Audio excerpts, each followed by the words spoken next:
Dan kuning melambangkan sifat optimis. Aku memakai tudung yang merupakan tanja dan bawahan kain rumpa dengan motif songket khas Palembang. Sementara itu, seragam yang aku gunakan adalah pakaian dinas harian Kemenkumham. Salam kenal ya semuanya.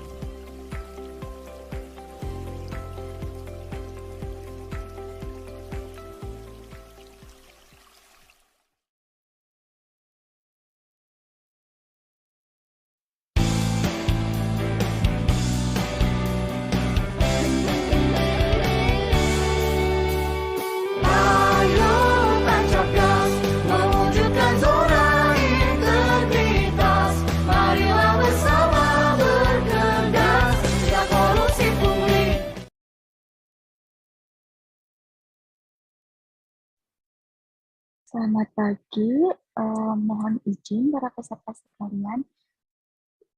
Kita akan coba cek jaringan dengan Ibu Kepala Balitbang Hukum dan HAM. Apakah suara kami terdengar, dan mungkin bisa juga dicoba apakah di sana suaranya terdengar, Mbak Yuni atau Bu Yanti? Ya, baik. Terima kasih Dianes. Apakah moderator sudah ada? Moderator sudah ada, sedang di briefing Ibu. Oh, oke. Oke. Baik, yang di depan narasumber. Iya, izin Ibu, ada Pak Firman dan Pak Sawan, narasumber dari Sumatera Selatan. Ini ada Pak Kakanul juga, Ibu. Oh, ya. Baik, saya mau nyapa dulu nih. Selamat pagi, Bapak Kepala Kantor Wilayah. Ibu pakai yang ini? Ini aku yang pakai Mbak. Ibu pakai yang satu lagi yang Mbak Farah. Namanya apa Mbak? Ini masih TU Balitbang. Masih TO. Oke. Kita ganti Kepala Balitbang Kumham, benar Mbak. Oke, siap. Ya. Mohon izin, moderatornya siapa, Nes? Nama moderatornya? Ada Bu Dery, Bu. Bu Dewi. Itu Bu Dery sudah hadir juga. Ya, nanti kita coba. Ya, pagi Bu Dewi. Selamat pagi Bu Dewi. Bu Dery, izin Bu. Bu Dery. Oh, Bu Dery. Selamat pagi Bu Dery.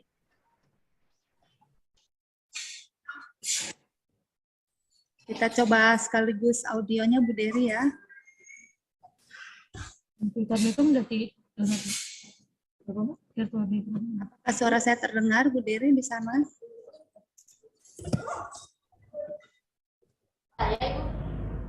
Coba saya yang video. Suara Bu Dery sepertinya yang belum masuk, Ibu. Ya, belum masuk Bu. Ya. Bentar Ibu ya. Baik. Oke, sudah. Bisa? Ya, sudah Ibu. Ya. Ya, selamat pagi Bu Dery. Iya, selamat pagi Bu. Ya baik Bu Dery, ini kita sekaligus cek audio ya Bu Dery ya, karena mungkin kemarin di saat geladi ya Bu Dery tidak sempat hadir. Baik. Ya. Kita akan mulai nanti tepat di pukul 9. Izin Ibu, apakah boleh cek audio dari PC Ibu Kaban? Jadi belum sempat isi Ibu Kepala Balitbang. Mbak Farah. Oke, Mbak, kita cek izin Bapak, izin Ibu, kami izin cek suara dari laptop yang akan dipakai oleh Ibu Kepala Badan. Oke. Terserah deh. Sekalian.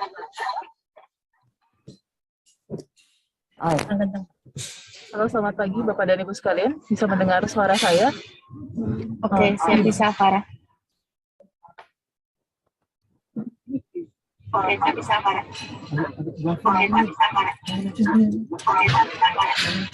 Gimana Ibu? Ya, Tapi barusan ada feedback. Ada feedback karena device-nya ada 2 tuh, kayak kelihatannya di situ ya. Mungkin bisa satu agak geser dulu, Farah, biar nggak feedback. Ini penditi ya? Kamu Hailin itu peneliti. Peneliti.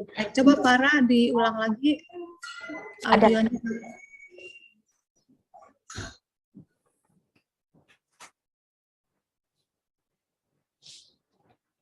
Yang megang.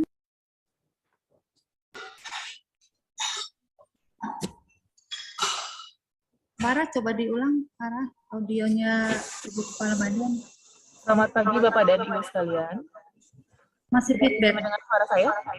Feedback, Farah. Gimana Bu? Tanya dulu. echoing ya tadi. Geser satu mungkin.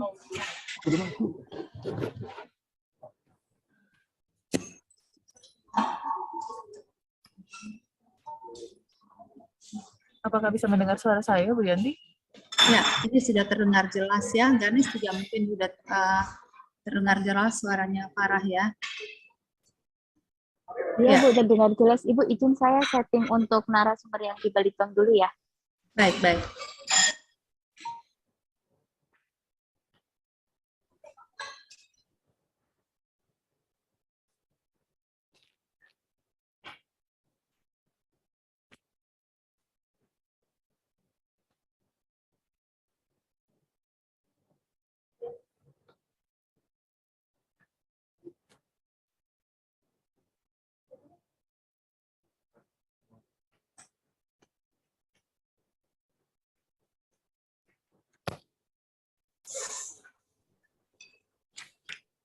Ya, sambil menunggu narasumber yang dari Balitbang dan H, mohon izin, apakah di depan Bu Moderator narasumbernya memakai mic yang sama atau mic yang berbeda? Berbeda. Ya, boleh dicek, mohon izin. Cek mic sekalian audionya, Pak.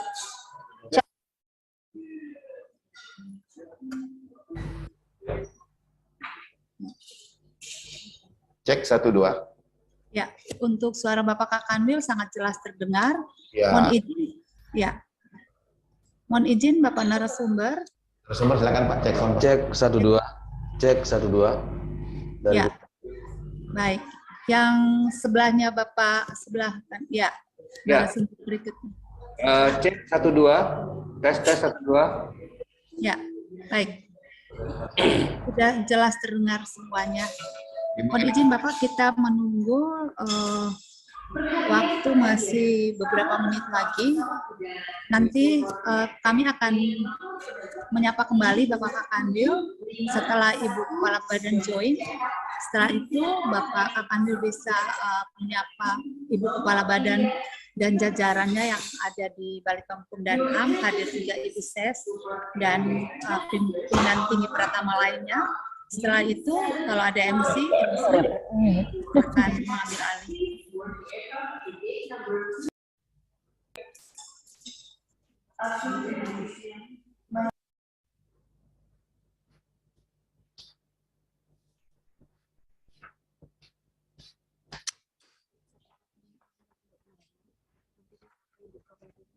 Ya, kita sapa dia.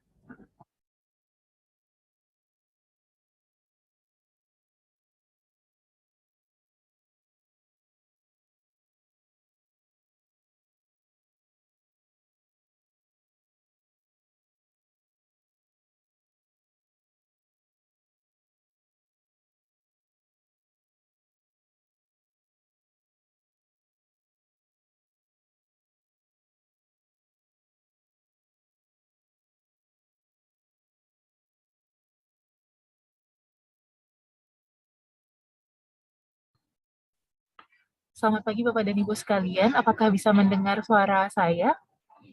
Sangat jelas, Ibu. Terima kasih.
Cek, maaf.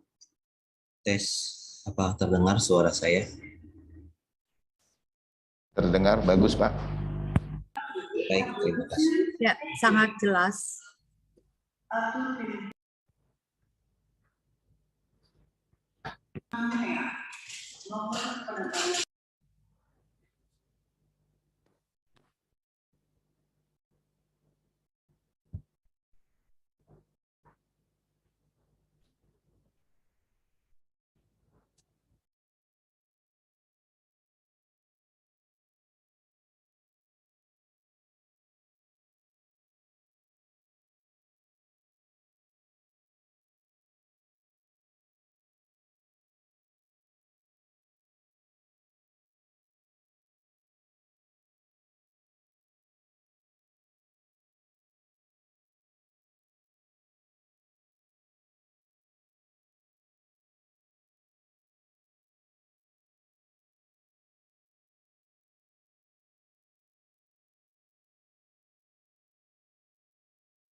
Warahmatullahi wabarakatuh. Pak Kanwil, apa kabar? Alhamdulillah. Mohon izin, Bapak dan Ibu, bisa kita mulai?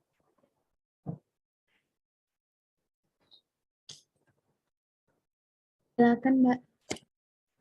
Baik, mohon izin juga sekali lagi untuk lepas masker dan insya Allah kita juga sudah menjaga jarak dan tetap sehat.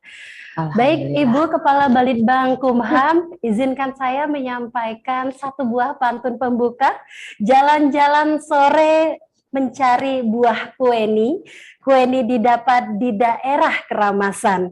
Hari ini kita berjumpa di ruang opini untuk tingkatkan pengetahuan dan wawasan. Baik, assalamualaikum warahmatullahi wabarakatuh. Selamat pagi, salam sejahtera untuk kita semua. Salam nama budaya, salam kebajikan, dan salam sehat. Alhamdulillah, puji serta syukur kita kepada Allah Tuhan yang Maha Esa, karena pada hari ini kita semua diberikan kesehatan untuk bisa terus beraktivitas dan juga berkreativitas guna mendukung pembangunan Kementerian Hukum dan Hak Asasi Manusia Republik Indonesia yang lebih pasti, profesional, akuntabel, sinergitas, transparan, dan inovatif. Sebelumnya saya akan menjawab terlebih dahulu yang terhormat Ibu Kepala Balitbang Hukum dan Hak Asasi Manusia Kementerian Hukum dan HAM Republik Indonesia, Ibu Dr. Sri Puguh Budi Utami. Yang kami hormati Kepala Kantor Wilayah Kementerian Hukum dan Hak Asasi Manusia Sumatera Selatan, Bapak Harun Sulianto. Para pimpinan tinggi Pratama di lingkungan Kementerian Hukum dan Hak Asasi Manusia se-Indonesia yang hadir pada opini pada hari ini.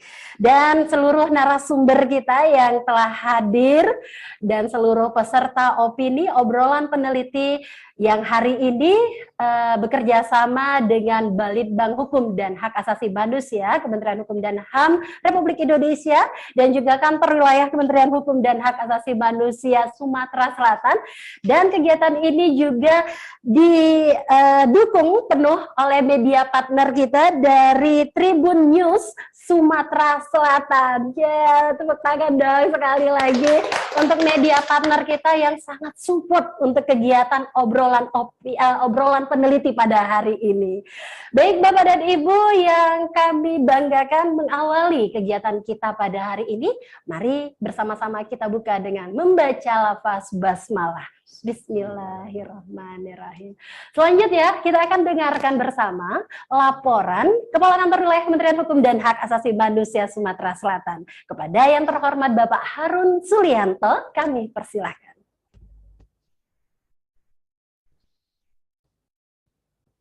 Menebar jala menangkap ikan, ikan dibersih menggunakan tangan.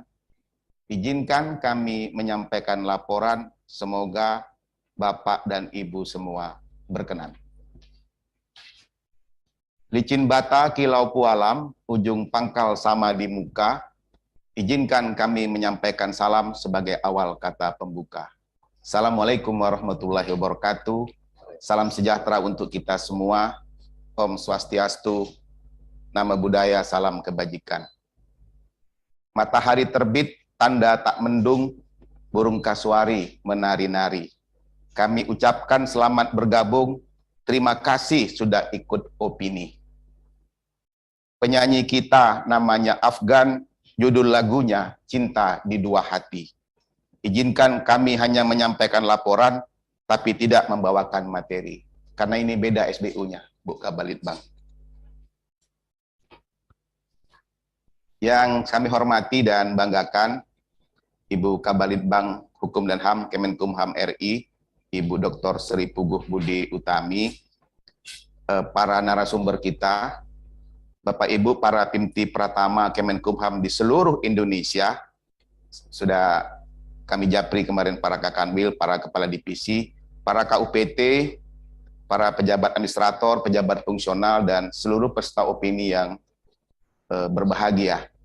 Alhamdulillah bersyukur kita kepada Allah Subhanahu wa Ta'ala, Tuhan yang Maha Esa, karena dipertemukan sehat pada pagi ini dalam acara sosialisasi hasil penelitian hukum dan HAM melalui diskusi daring obrolan peneliti dengan tema kehilangan kewarganegaraan berdasarkan Undang-Undang Nomor 12 Tahun 2006 tentang Kewarganegaraan Republik Indonesia yang diselenggarakan oleh Balitbang Hukum dan HAM dan dikerjasamakan dengan Kantor Wilayah Kemenkumham Sumatera Selatan. Ibu Kabalitbang, Bapak Ibu sekalian yang kami hormati, izinkan kami menyampaikan laporan sosialisasi opini ini sebagai berikut. Dasar pelaksanaan adalah Undang-Undang Dasar Negara RI tahun 1945, Undang-Undang 39 tahun 99 tentang HAM, Undang-Undang Nomor 11 tahun 2019 tentang Sistem Nasional Ilmu Pengetahuan dan Teknologi, kemudian Peraturan Menteri Hukum dan HAM RI nomor 43 tahun 2016 tentang pedoman, penelitian dan pengembangan di bidang hukum dan HAM di lingkungan Kemenkumham. Kemudian ada Permenkumham 44 tahun 2016 tentang pemanfaatan hasil litbang di bidang hukum dan HAM. Juga ada Permenkumham 30 tahun 2018 tentang Orta Kantor Wilayah Kemenkumham, Permenkumham 41 tahun 2021 tentang Orta Kementerian Hukum dan Hak Asasi Manusia. Maksud dan tujuan acara ini adalah mensosialisasikan hasil penelitian dan pengembangan hukum dan HAM melalui diskusi daring obrolan peneliti. Tujuannya adalah untuk meningkatkan pengetahuan, pemahaman, dan upaya meningkatkan kesadaran hukum masyarakat tentang kehilangan kewarganegaraan berdasarkan Undang-Undang Nomor 12 Tahun 2006 tentang Kewarganegaraan Republik Indonesia. Waktu dan tempat pelaksanaannya adalah hari ini, satu hari, tanggal 3, hari Kamis tanggal 31 Maret 2022 di Gedung Geraha Tribun, Jalan Alam Syah Ratu Prawira Negara nomor 120, Kelurahan Bukit Lama, Palembang. Peserta kami lektor kepala pada Sekolah Tinggi Ilmu Hukum Sumpah Pemuda Palembang ya. Ya. Terima kasih Pak Dr. Firman. Kemudian ada Bapak Sahlan Samsu, Kepala Bidang Pelayanan Pendaftaran Penduduk pada Dinas Dukcapil Kota Palembang. Terima kasih Pak Sahlan sudah hadir di acara ini. Kemudian ada secara daring, ada narasumber yang ketiga adalah Bapak Muhaimin, peneliti ahli muda pada Balitbang Hukum dan HAM yang terhubung secara daring. Terima kasih Pak Muhaimin. Nah, moderator kita hari ini adalah Ibu Dr. Dery Angling Kesuma, Lektor Sekolah Tinggi Ilmu Hukum Sumpah Pemuda Palembang. Ibu Kabalitbang dan Bapak Ibu hadirin sekalian, kami mengucapkan terima kasih atas segala dukungan, bantuan dan support dari semua pihak sehingga acara ini berlangsung dengan mudah-mudahan dengan lancar. Atas kekurangan dan kehilapan yang mungkin terjadi selama acara ini kami mohon dimaafkan. Dan dengan hormat kami mohon Ibu Kabalitbang Hukum dan HAM Kemenkumham RI pada waktunya nanti untuk memberikan sambutan sekaligus membuka acara ini secara resmi. Karena tadi saya buka dengan pantun, ini juga kita tutup dengan pantun. Manggar kelapa rantingku ini hendak dikerat tak terpatahkan. Jika ada yang kurang di acara ini, beribu maaf kami mohonkan. Menjahit benang di dalam peti, Ibu Tuti menjahit kebaya. Saya pamit untuk undur diri. Terima kasih atas perhatiannya. Pak Taufik menjahit kopiah dijahit sangatlah utuh. Wabillahi taufik wal hidayah. Wassalamualaikum warahmatullahi wabarakatuh. Waalaikumsalam warahmatullahi wabarakatuh. Waalaikumsalam warahmatullahi wabarakatuh. Luar biasa sekali semangat dari Kepala Kantor Wilayah Kementerian Hukum dan Hak Asasi Manusia Sumatera Selatan dalam menyampaikan laporannya, dan kami informasikan juga kepada Ibu Kepala Balitbang Hukum dan HAM bahwa jumlah peserta pendaftaran pada obrolan peneliti untuk wilayah Sumatera Selatan ini sudah berjumlah 1.415 peserta Ibu yang sudah mendaftaran di obrolan peneliti pada hari ini. Dan untuk sekarang yang sudah join lebih kurang 400 partisipan Ibu, dan mungkin nanti akan bertambah. Sudah 500 Ibu sekarang. Luar biasa sekali antusias para peserta opini kita pada hari ini. Baik, selanjutnya barulah kita akan dengarkan bersama sambutan Kepala Balitbang Hukum dan Hak Asasi Manusia Kementerian Hukum dan Hak Asasi Manusia Republik Indonesia, sekaligus membuka acara kita pada hari ini. Kepada yang terhormat Ibu Dr. Sri Puguh Budi Utami, kami persilakan. Terima kasih Mbak Maya. Bismillahirrahmanirrahim. Assalamualaikum warahmatullahi wabarakatuh. Selamat pagi, salam sejahtera bagi kita semua, salam sehat walafiat. Karena Pak Kakanwil memulai dengan pantun, mendadak saya juga ingin berpantun. Kalau nggak nyambung, disambung-sambungin saja deh. Licin karena turun hujan, ketuk kaki, tapakkan hati-hati. Izinkan saya memberikan sambutan untuk membuka acara opini. Yang saya hormati Pak Kakanwil, Kementerian Hukum dan HAM Sumatera Selatan, sahabat saya Bapak Dr. Andes Harun Suryanto, DCIP SH, yang juga secara khusus saya hormati Pak Kakanwil, Kementerian Hukum dan HAM Bali.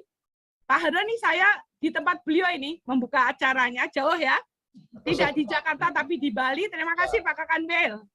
Kemudian, ya, Matur suksema. Ini Pak Harun ini orang Bali, maka saya sengaja ini bukanya di Bali ini. Pak Harun tuh setengah Bali, setengah Babel itu. Yang kami hormati Bapak Ibu pimpinan tinggi Pratama, ada Ibu Ses dan Bapak-Bapak Kapus, Ibu Bapak Kepala Kantor Wilayah yang hadir, Bapak Ibu Kepala Divisi, Ibu Bapak Kepala Unit Pelaksana Teknis, dan tentu yang sama-sama kita banggakan para narasumber kita yang luar biasa, Pak Dr. Haji Firman Freddy Busroh. Selamat pagi Pak, salam sehat. Salam sehat Bu. Kemudian ada Bapak Dr. Andes Sahlan Samsu, MSI. Selamat pagi Pak, terima kasih sudah hadir. Kemudian dari kami ada Mas Muhaimin, peneliti ahli muda. Mudah-mudahan nanti bisa ngangsu kaweruh atau mendapatkan banyak masukan dari para narasumber dan Ibu Bapak, teman-teman sekalian. Dan yang sama-sama kita banggakan tentunya Ibu Doktor dari Angling Kesumo yang hadir sebagai moderator. Saya yakin ini nanti akan menjadikan obrolan peneliti meriah dan bisa sukses dan lancar. Ibu Bapak hadirin yang berbahagia. Pertama dan utama tentunya marilah kita panjatkan puja dan puji syukur kehadirat Tuhan Yang Maha Kuasa atas perkenannya jualah kegiatan obrolan peneliti yang diselenggarakan oleh Kantor Wilayah Kementerian Hukum dan HAM Sumatera Selatan. Beliau ini dulu di Sulawesi Selatan, dipilih selatan-selatannya, kalau nggak selatan nggak mau, ya udahlah nggak apa-apa. Di Sumatera Selatan, dengan topik yang menurut kami sekarang masih sangat aktual, yaitu kehilangan kewarganegaraan berdasarkan Undang-Undang Nomor 12 Tahun 2006 tentang kewarganegaraan yang merupakan hasil penelitian dari teman-teman peneliti di tahun 2021. Ibu Bapak, obrolan peneliti adalah wadah untuk mensosialisasikan hasil penelitian yang dilakukan oleh teman-teman kami, tentu dengan topik-topik aktual, dengan tagline-nya kritis mencerdaskan. Jadi harapannya setelah kita mengikuti obrolan peneliti, ini akan mendapatkan informasi terbaru khususnya terkait dengan topik yang sedang dibahas. Di sisi lain, kami ingin menjaring aspirasi dari Ibu Bapak, para narasumber, teman-teman sekalian yang hadir pada acara opini ini. Barangkali ada saran, masukan, kritis yang perlu kami tindak lanjuti dalam rekomendasi yang sudah kami buat menjadi semakin sempurna. Ibu Bapak, teman-teman sekalian, sebagaimana kita ketahui bersama bahwa setiap orang berhak atas status kewarganegaraan. Ada di mana itu? Tentu ada di konstitusi kita, Undang-Undang Dasar 1945 dan aturan pelaksanaannya seperti di Undang-Undang Nomor 19 Tahun 99 dinyatakan bahwa setiap orang berhak memiliki, memperoleh, mengganti atau mempertahankan status kewarganegaraannya. Nah, ketika bicara masalah kewarganegaraan, tentu ini ada hak, ada kewajiban. Hak warga negara memperoleh kewarganegaraannya, pemerintah punya kewajiban untuk memberikan status kewarganegaraan bagi warga negara, dan tentu ini berlaku baik untuk warga negara Indonesia maupun warga negara asing yang ingin memperoleh kewarganegaraan Republik Indonesia. Ibu Bapak, selanjutnya dalam konsideran Undang-Undang 12 tahun 2006 tentang kewarganegaraan dinyatakan bahwa warga negara merupakan salah satu unsur hakiki dan unsur pokok dari suatu negara yang memiliki hak dan kewajiban yang perlu dilindungi dan dijamin pelaksanaannya. Nah, ini sudah bicara masalah hak dan kewajiban. Kalau nggak ada warga negara, tentu nggak ada negara. Kalau nggak ada warga negara, tentu nggak ada bangsa. Ibu Bapak, oleh karenanya setiap warga negara wajib atau berhak memiliki kewarganegaraan. Ada dua faktor hasil penelitian teman-teman dari penelitian yang dilakukan tahun 2021. Nanti Mas Muhaimin akan memaparkannya dengan lebih lengkap, lebih jelas terkait dengan mengapa sih warga negaraan itu bisa hilang. Paling tidak dilihat dari dua pihak warga negara Indonesia dan pihak negara atau pemerintah. Nah, Ibu Bapak, syarat untuk mendapatkannya kembali seperti apa?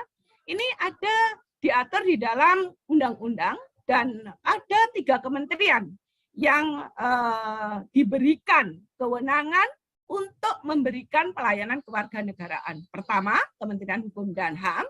Nah, ini sudah disediakan aplikasi. Aplikasinya sebenarnya sangat mudah, tapi menjadi tidak mudah kalau datanya tidak lengkap atau tidak komplit. Kalau datanya tidak lengkap, tentu yang bersangkutan tidak akan memperoleh kewarganegaraan.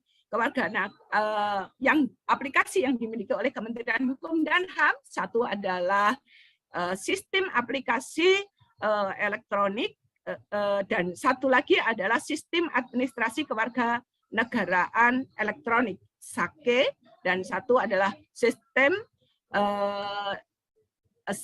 SIMGIM. Kemudian dimiliki juga oleh Kementerian Luar Negeri dengan portal Peduli Warga Negara Indonesia. Demikian juga untuk Kementerian Dalam Negeri juga memiliki aplikasi, sebenarnya tujuannya sama, untuk memberikan kemudahan bagi warga negara Indonesia khususnya untuk memperoleh kewarganegaraannya ketika kewarganegaraannya hilang disebabkan oleh faktor-faktor yang BNI-nya seperti apa, pihak pemerintahnya seperti apa. Nanti Mas Muhaimin yang akan memaparkan. Ibu Bapak, hasil penelitian dari teman-teman dari ketiga aplikasi ini memang seharusnya memberikan kemudahan, ternyata masih belum terkoneksi satu dengan yang lain, sehingga dalam pelayanan kewarganegaraan sampai saat ini negara pemerintah masih ada kendala untuk memantau, juga untuk memperbarui data terkait jumlah WNI yang telah memperoleh kewarganegaraan asing atau yang kehilangan kewarganegaraan Republik Indonesia. Ibu Bapak, itu pengantar dari saya. Mudah-mudahan nanti dalam obrolan peneliti kami mampu menjaring pendapat-pendapat yang kritis yang bisa kami pergunakan untuk menyempurnakan hasil penelitian kami. Kami haturkan terima kasih kepada Pak Kakanwil, Kementerian Hukum dan HAM Sumatera Selatan khususnya, dan para narasumber, Ibu Bapak partisipan yang mulia.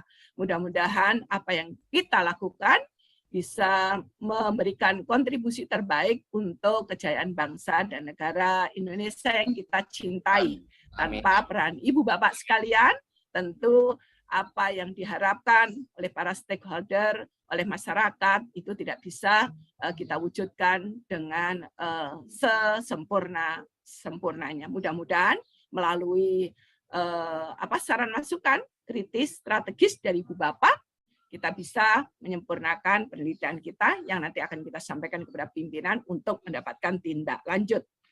Terima kasih Pak Kakanwil, para narasumber, teman-teman sekalian, dengan mengucapkan Bismillahirrahmanirrahim, kegiatan obrolan peneliti dengan topik kehilangan kewarganegaraan berdasarkan Undang-Undang Nomor 12 Tahun 2006 tentang Kewarganegaraan Republik Indonesia, saya nyatakan dibuka. Terima kasih. Mohon maaf kalau ada hal yang kurang berkenan. Salam sehat, sukses, mudah-mudahan senantiasa dalam lindungan Tuhan Yang Maha Kuasa. Billahi taufiq wal hidayah. Assalamualaikum warahmatullahi wabarakatuh. Selamat pagi, salam sejahtera bagi kita semua. Saya tutup dengan pantun ini. Nanti saya dicengin oleh Pak Harun, tapi sambil mikir-mikir Pak Harun. Bu Kasih naik delman, pohon dadap, retas di jalan. Terima kasih atas perhatian. Mohon maaf apabila ada kesalahan. Terima kasih. Luar biasa. Terima kasih Ibu Dr. Sri Puguh Budi Utami yang telah membuka kegiatan kita pada hari ini, dan semoga nantinya Ibu kalau sekarang masih di Bali dan nanti mungkin di kemudian hari bisa mampir langsung ke Sumatera Selatan ya Ibu ya. Baik, Bapak dan Ibu seluruh peserta obrolan peneliti pada hari ini, kami ingatkan kembali bahwa seluruh peserta untuk tetap mengaktifkan perangkat kameranya karena nanti akan ada hadiah dari panitia pelaksana, jadi 5 orang penanya terbaik. Untuk itu Bapak dan Ibu tetap mengaktifkan perangkat kameranya selama mengikuti jalannya diskusi kita pada hari ini.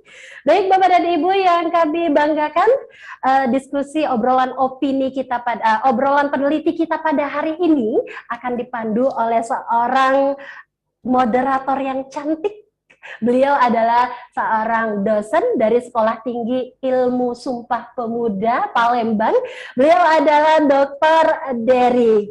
Ibu Dery, apa kabar Ibu? Baik. Kami persilakan Ibu Dery untuk memandu diskusi kita pada hari ini.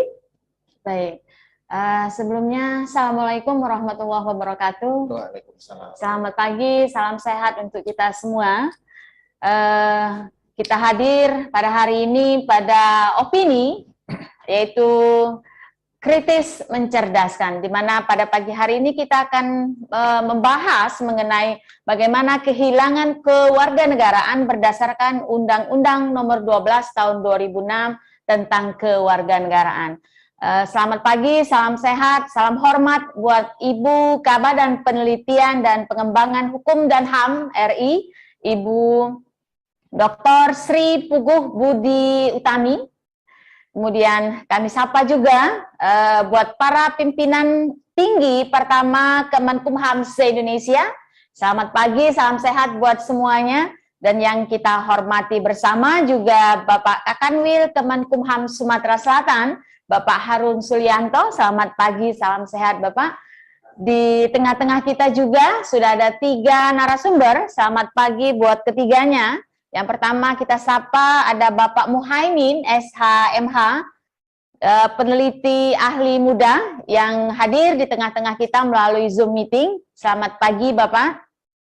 Kemudian narasumber yang kedua, selamat pagi Bapak Dr. Haji Firman Priyadi Busro, SHMHUM, Bapak. Beliau adalah lektor kepala di Sekolah Tinggi Ilmu Hukum Sumpah Pemuda Palembang.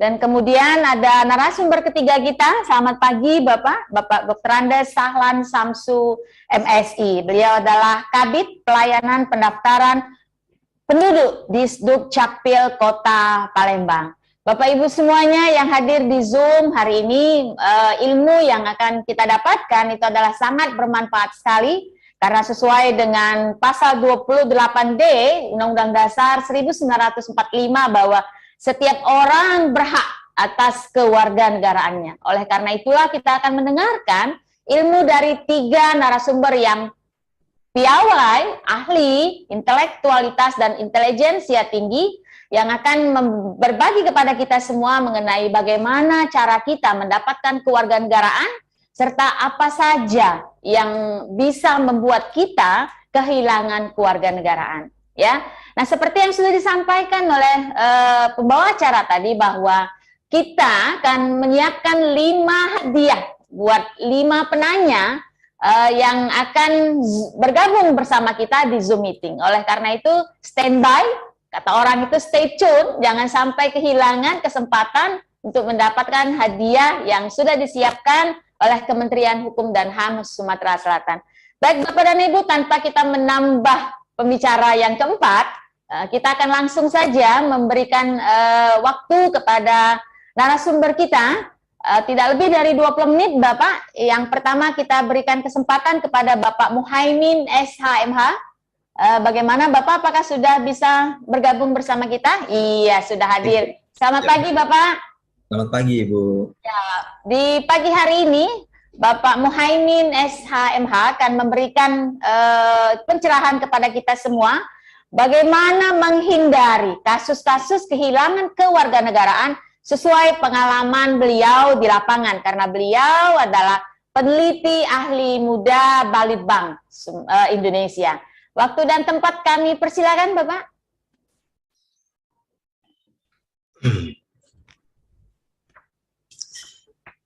Baik,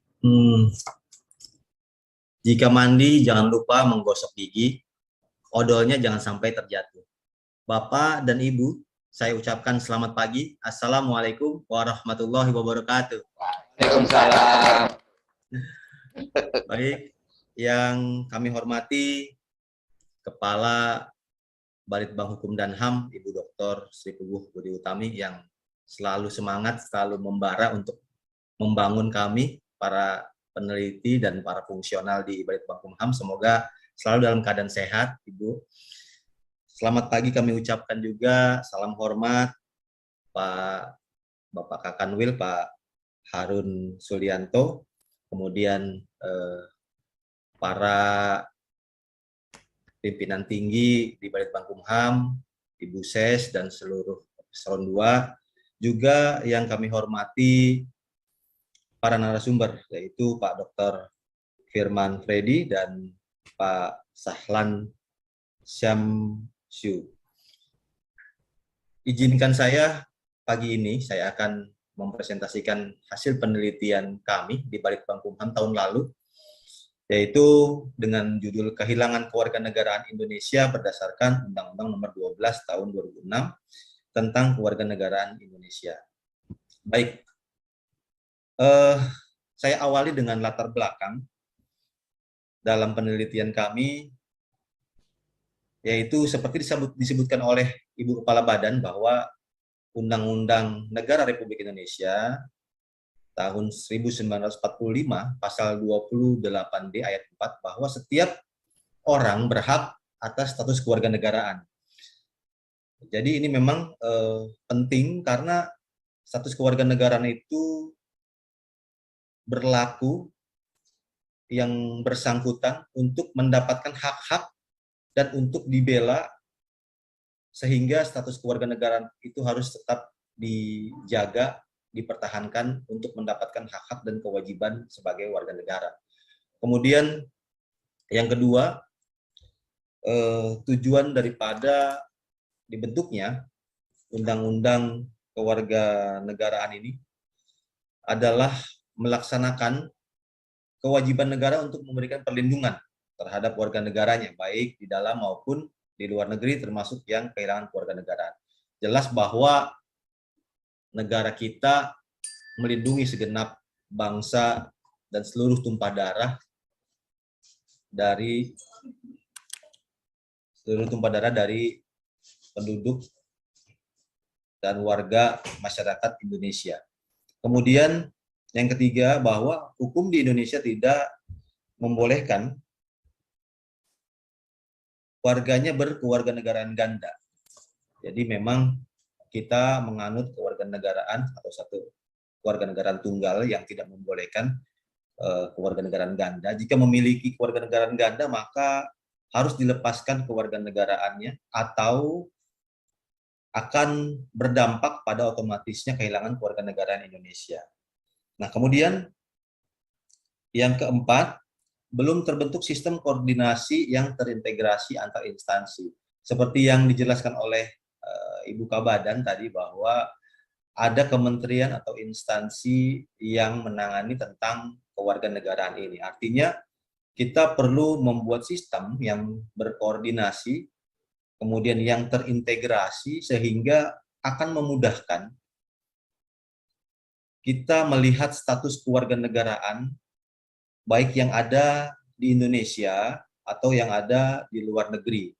Jadi ini berfungsi sebagai sebuah sistem yang harus terkoneksi antara instansi-instansi yang menangani masalah kewarganegaraan ini.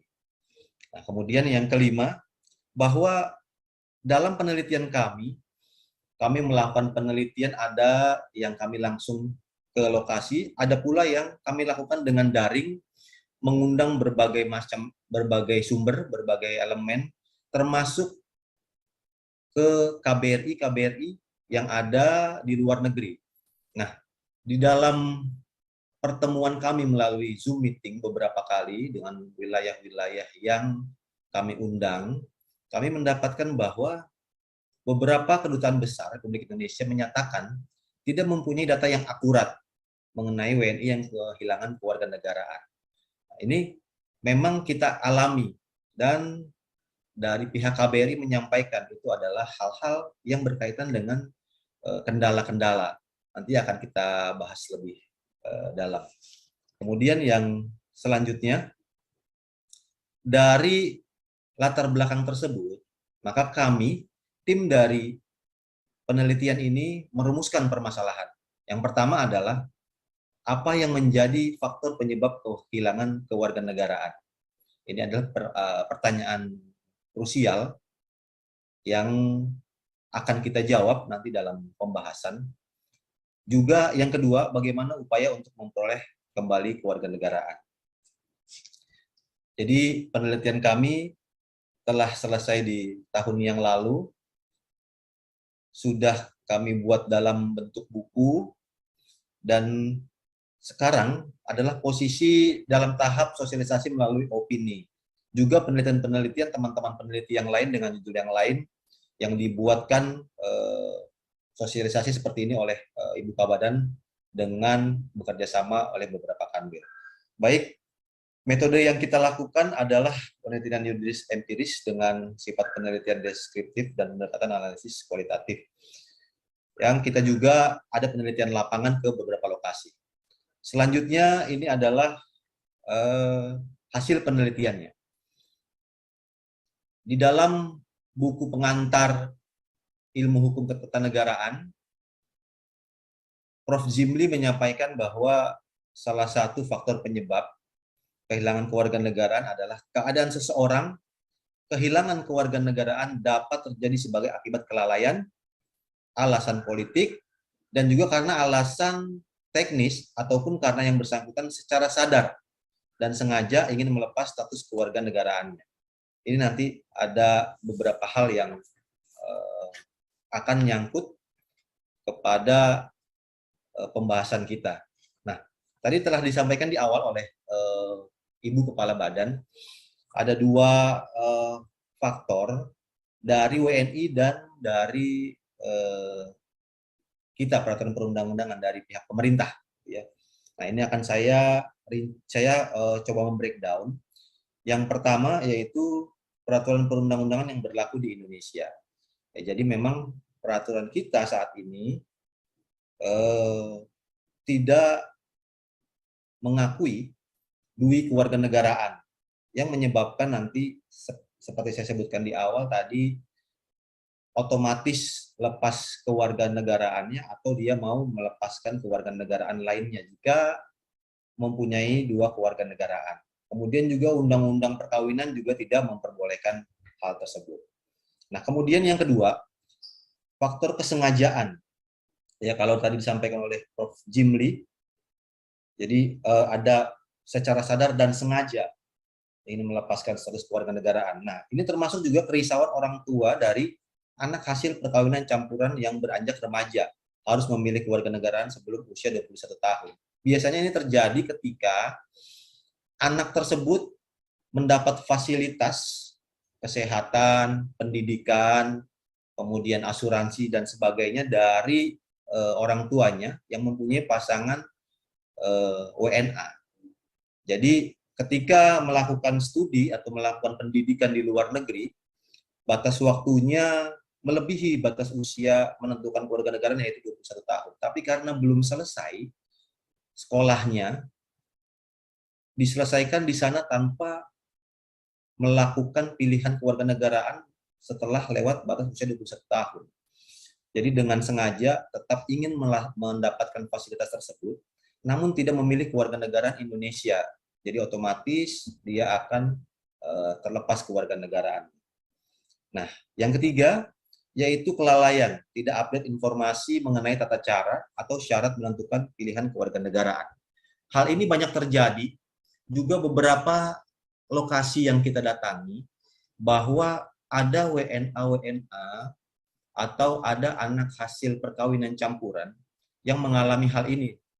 Karena ketidakingintahuan atau kelalaian waktu yang menyebabkan mereka ketika ingin mendaftarkan kewarganegaraan melalui kantor wilayah, setelah dicek sudah lewat batas waktu usianya untuk mendaftarkan diri atau menentukan kewarganegaraannya, yang berakibat tidak dapat kewarganegaraan Indonesia. Nah, ini kelalaian ini disebabkan oleh ketidakupdatean informasi tersebut, bahwasanya kita dari Kementerian Hukum dan HAM telah memiliki sistem aplikasi kewarganegaraan yang mempermudah informasi terkait dengan status kewarganegaraan atau hal-hal yang berkaitan dengan kewarganegaraan. Kemudian yang kelima, tingkat kesadaran yang rendah dalam melaporkan status kewarganegaraan ini banyak terjadi WNI yang berada di luar negeri, di mana hasil wawancara kami pada saat Zoom meeting dengan beberapa KBRI, tingkat kesadaran yang rendah ini rata-rata dialami oleh WNI yang bekerja di perusahaan-perusahaan atau pabrik-pabrik di luar negeri yang sudah nyaman, sebagian besarnya tidak mempunyai kesadaran untuk datang melaporkan diri, yang menyebabkan hal-hal tersebut menjadi warga negara kita kehilangan kewarganegaraannya atau tidak terdeteksi keberadaannya, yang kemudian juga ada faktor-faktor di mana dengan jarak yang jauh ke KBRI mereka enggan atau mereka membutuhkan waktu yang lama sehingga mereka merasa jika mereka berangkat mereka akan kehilangan waktu bekerjanya. Kemudian yang selanjutnya, nah ini adalah proses pengumpulan data melalui wawancara waktu kami datang ke Bali. Kebetulan ada Pak Kakanwil Bali menerima kami dengan baik, dibantu oleh Pak Kadif Yankum. Kami menemui akademisi dari Universitas Udayana, Pak Dekan, kemudian juga ada 2 dosen kekhususan tata negara dan kewarganegaraan. Juga kami mewawancarai dari Aliansi Pelangi Antarbangsa yang melakukan perkawinan campuran. Kemudian kita ke kantor perwakilan Bali dari organisasi perkawinan campuran. Nah, hal-hal yang mereka sampaikan bahwasanya sebenarnya jika keinginan yang mereka mau adalah supaya bisa dapat duit kewarganegaraan. Selalu berjuang untuk mengikuti sosialisasi dan lain sebagainya tentang peraturan-peraturan yang memungkinkan untuk hal tersebut. Namun tetap bahwasanya duit kewarganegaraan di Indonesia tidak akan didapatkan. Tetapi dengan adanya aplikasi-aplikasi yang dikeluarkan seperti aplikasi yang kita punya, itu akan mempermudah mereka mengupdate informasi, juga mempermudah untuk mendaftarkan status kewarganegaraannya. Selanjutnya, ini adalah tata cara kehilangan kewarganegaraan yang diakibatkan dalam keadaan tertentu. Ini sudah ada dalam pasal 32 sampai dengan 34 Peraturan Pemerintah Nomor 2 Tahun 2007. Nanti kita akan bahas, kita akan diskusikan. Kemudian selanjutnya tata cara permohonan kehilangan kewarganegaraan. Ini ada dalam pasal 35 sampai 39 PP nomor 2 tahun 2007 yang sebenarnya jika dari siapapun warga negara Indonesia atau WNA yang ada di Indonesia ingin memperoleh informasi-informasi yang terupdate, kita dari Kementerian Hukum dan HAM di Administrasi Hukum Umum yang mempunyai aplikasi SAKE itu selalu terupdate. Informasi terakhir karena kita bekerja sama dalam penelitian ini oleh Pak Dr. Baroto, Pak Direktur, informasi terakhir update terus tentang kewarganegaraan, pelayanan tentang kewarganegaraan itu memang benar-benar dilaksanakan dengan penuh tanggung jawab oleh tim, oleh pengelola. Artinya tidak perlu lagi WNA atau WNI yang melakukan perkawinan campuran susah payah mendapatkan informasi-informasi yang mereka butuhkan. Ini sudah disediakan. Bahkan mungkin kalau ada WNA yang mencoba datang ke kantor perwakilan, kantor wilayah, itu pasti akan dipandu dengan baik dan akan diberikan informasi-informasi yang dapat memudahkan untuk dimengerti oleh WNA yang mungkin kurang mengerti akan peraturan perundang-undangan yang ada di Indonesia. Baik, selanjutnya, nah ini adalah permasalahan yang kedua, yaitu upaya untuk memperoleh kembali kewarganegaraan dengan mengajukan permohonan kepada Presiden melalui Menteri, yaitu dalam pasal 43 sampai 54 Peraturan Pemerintah Nomor 2 Tahun 2007 tentang tata cara memperoleh, kehilangan, pembatalan, dan memperoleh kembali kewarganegaraan Republik Indonesia. Nah, ini ada hal yang unik ya dari pelaksanaan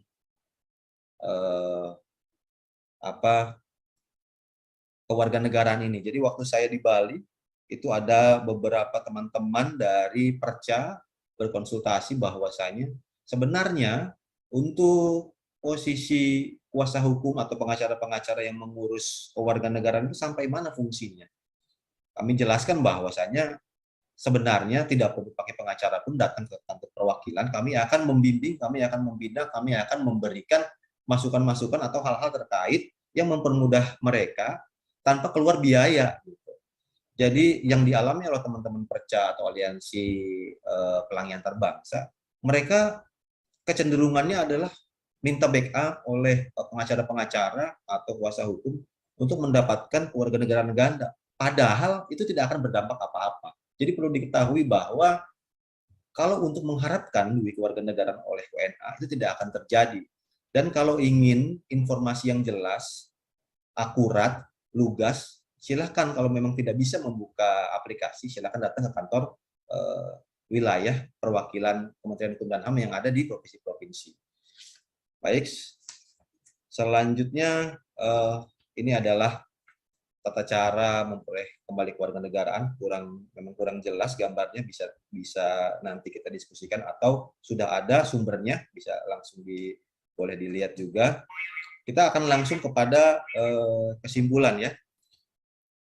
Kesimpulan yang kami dapatkan dari hasil penelitian kami bahwa faktor penyebab kehilangan kewarganegaraan berasal dari pihak pemerintah dan pihak warga negara Indonesia.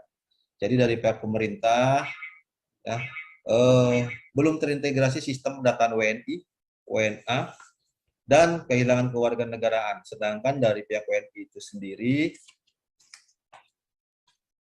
adalah kelalaian, tidak peduli, dan kurang pemahaman tentang ketentuan kewarganegaraan. Jadi kebanyakan kurang pahaman ini timbul akibat dari keinginan yang kurang untuk mempelajari tentang dinamisnya peraturan perundang-undangan yang berlaku di Indonesia, terutama peraturan perundang-undangan tentang kewarganegaraan. Ada peraturan pemerintahnya, ada instansi-instansi terkaitnya. Nah, itu yang menyebabkan kurang paham daripada WNA yang ingin mengajukan kewarganegaraan.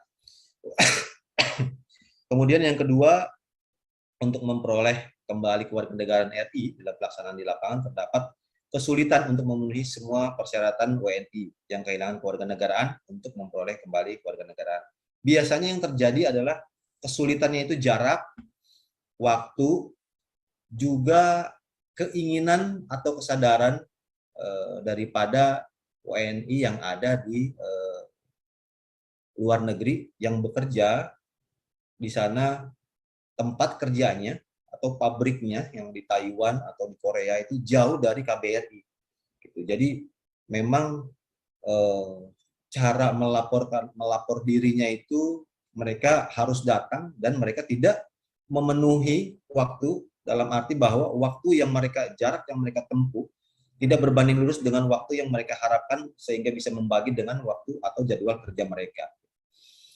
Kemudian ini adalah saran atau beberapa rekomendasi tim yang dapat kami sampaikan, yang mudah-mudahan nanti bisa terakomodir setelah sosialisasi ini atau juga setelah penyempurnaan daripada masukan-masukan terhadap hasil penelitian ini. Yang pertama yaitu seperti disampaikan oleh Ibu Kabadan tadi, bahwa sistem administrasi kewarganegaraan elektronik atau SAKE yang kita miliki kemudian perlu dikembangkan menjadi sistem administrasi kewarganegaraan yang terpadu dan terkoneksi dengan sistem lainnya yang sudah ada, seperti sistem informasi keimigrasian atau SIMKIM, sistem informasi administrasi kependudukan atau SIAT milik dari Kementerian Dalam Negeri, kemudian juga yang tak kalah penting terintegrasi dengan portal peduli WNI yang terdapat pada instansi masing-masing. Maksudnya instansi masing-masing ini adalah terintegrasinya fungsi daripada aplikasi-aplikasi kewarganegaraan ini menjadi satu, menjadi terkoneksi, sehingga memudahkan seluruh warga negara Indonesia atau warga negara Indonesia yang melakukan perkawinan campuran terupdate informasi dalam satu situs khusus gitu, baik. Selanjutnya yang kedua, untuk memberikan aspek legalitas terhadap SAKE yang terkoneksi, artinya terhadap aplikasi yang tadi kita harapkan terkoneksi dan terintegrasi dengan sistem lainnya, keberadaannya perlu diatur dalam peraturan presiden. Jadi kuat dalam hierarki peraturan perundang-undangan. Yang ketiga, perlu dibentuknya sistem terpadu terhadap data yang tersebar dari beberapa aplikasi kewarganegaraan di beberapa instansi terkait. Kita tahu bahwa SAKE mempunyai data sendiri, kemudian SIAK mempunyai data sendiri, SIMKIM dan portal peduli WNI mempunyai data-data sendiri. Jadi perlu terpadu, sistem yang terpadu mengolah atau memadukan data tersebut sehingga data itu menjadi data sentral. Kemudian yang keempat, perlu pengaturan peran Kementerian Dalam Negeri untuk menindaklanjuti keputusan Presiden dan keputusan Menteri mengenai perolehan dan kehilangan kewarganegaraan seseorang yang kemudian ditindaklanjuti dengan ke dalam proses perubahan status kewarganegaraan. Ini terkait dengan tusi dari masing-masing yang kemudian bisa kita saling berkoordinasi sehingga seperti yang terjadi sekarang adalah semua pelayanan yang berkaitan dengan kewarganegaraan atau yang berkaitan dengan kepentingan warga negara berjalan dengan cepat, berjalan dengan mudah, berjalan dengan efisien, gitu ya. Itu yang kita harapkan. Yang kelima, perlu dilakukan perubahan peraturan pemerintah nomor 2 tahun 2007 tentang tata cara memperoleh kehilangan, pembatalan dan memperoleh kembali kewarganegaraan Republik Indonesia. Nah, ini adalah informasi yang baru. Beberapa kali opini yang lalu ada informasi tentang hal ini. Jadi ada informasi dari Pak Baroto dan dari teman-teman di AHU bahwa nanti ada salah satu bab khusus pengintegrasian data dalam peraturan pemerintah nomor 2 tahun 2007 yang nanti akan dalam proses perubahan yang nanti kita harapkan ini akan lebih memudahkan atau lebih mentolerir, mengakomodir hal-hal yang mungkin belum diakomodir sebelumnya. Dan yang keenam adalah ditingkatkannya sosialisasi baik secara langsung maupun melalui media berbagai platform untuk memberikan dan meningkatkan pemahaman hukum bagi warga negara tentang kewarganegaraan. Nah, kenapa harus ada sosialisasi dan kenapa media berbagai platform? Karena biar bagaimanapun juga kita tetap harus mengikuti zaman, ya.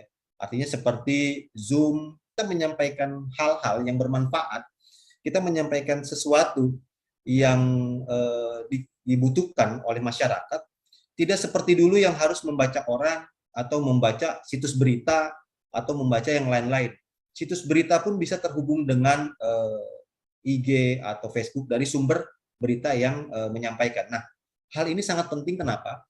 Karena media sosial banyak dipakai oleh anak-anak muda, anak juga oleh orang-orang tua, akademisi, oleh para pakar, oleh orang-orang yang membutuhkan informasi cepat. Hanya dengan lihat akun yang menyediakan tentang apa, kita lari ke akun tersebut, akan ada informasi-informasi itu. Nah, ini adalah posisi bagus untuk kita sosialisasi, menyebarkan berita-berita yang dibutuhkan, menyebarkan informasi-informasi tentang aturan-aturan hukum yang sekiranya dapat dengan mudah diterima dan mudah dicerna, serta mudah juga untuk diaplikasikan. Seperti sistem aplikasi Sake dan lain-lain ini kan, jika kita sosialisasi hanya dalam satu ruangan khusus atau hanya dalam event khusus, tidak disebarluaskan melalui internet, itu pasti juga akan lebih kecil dampaknya.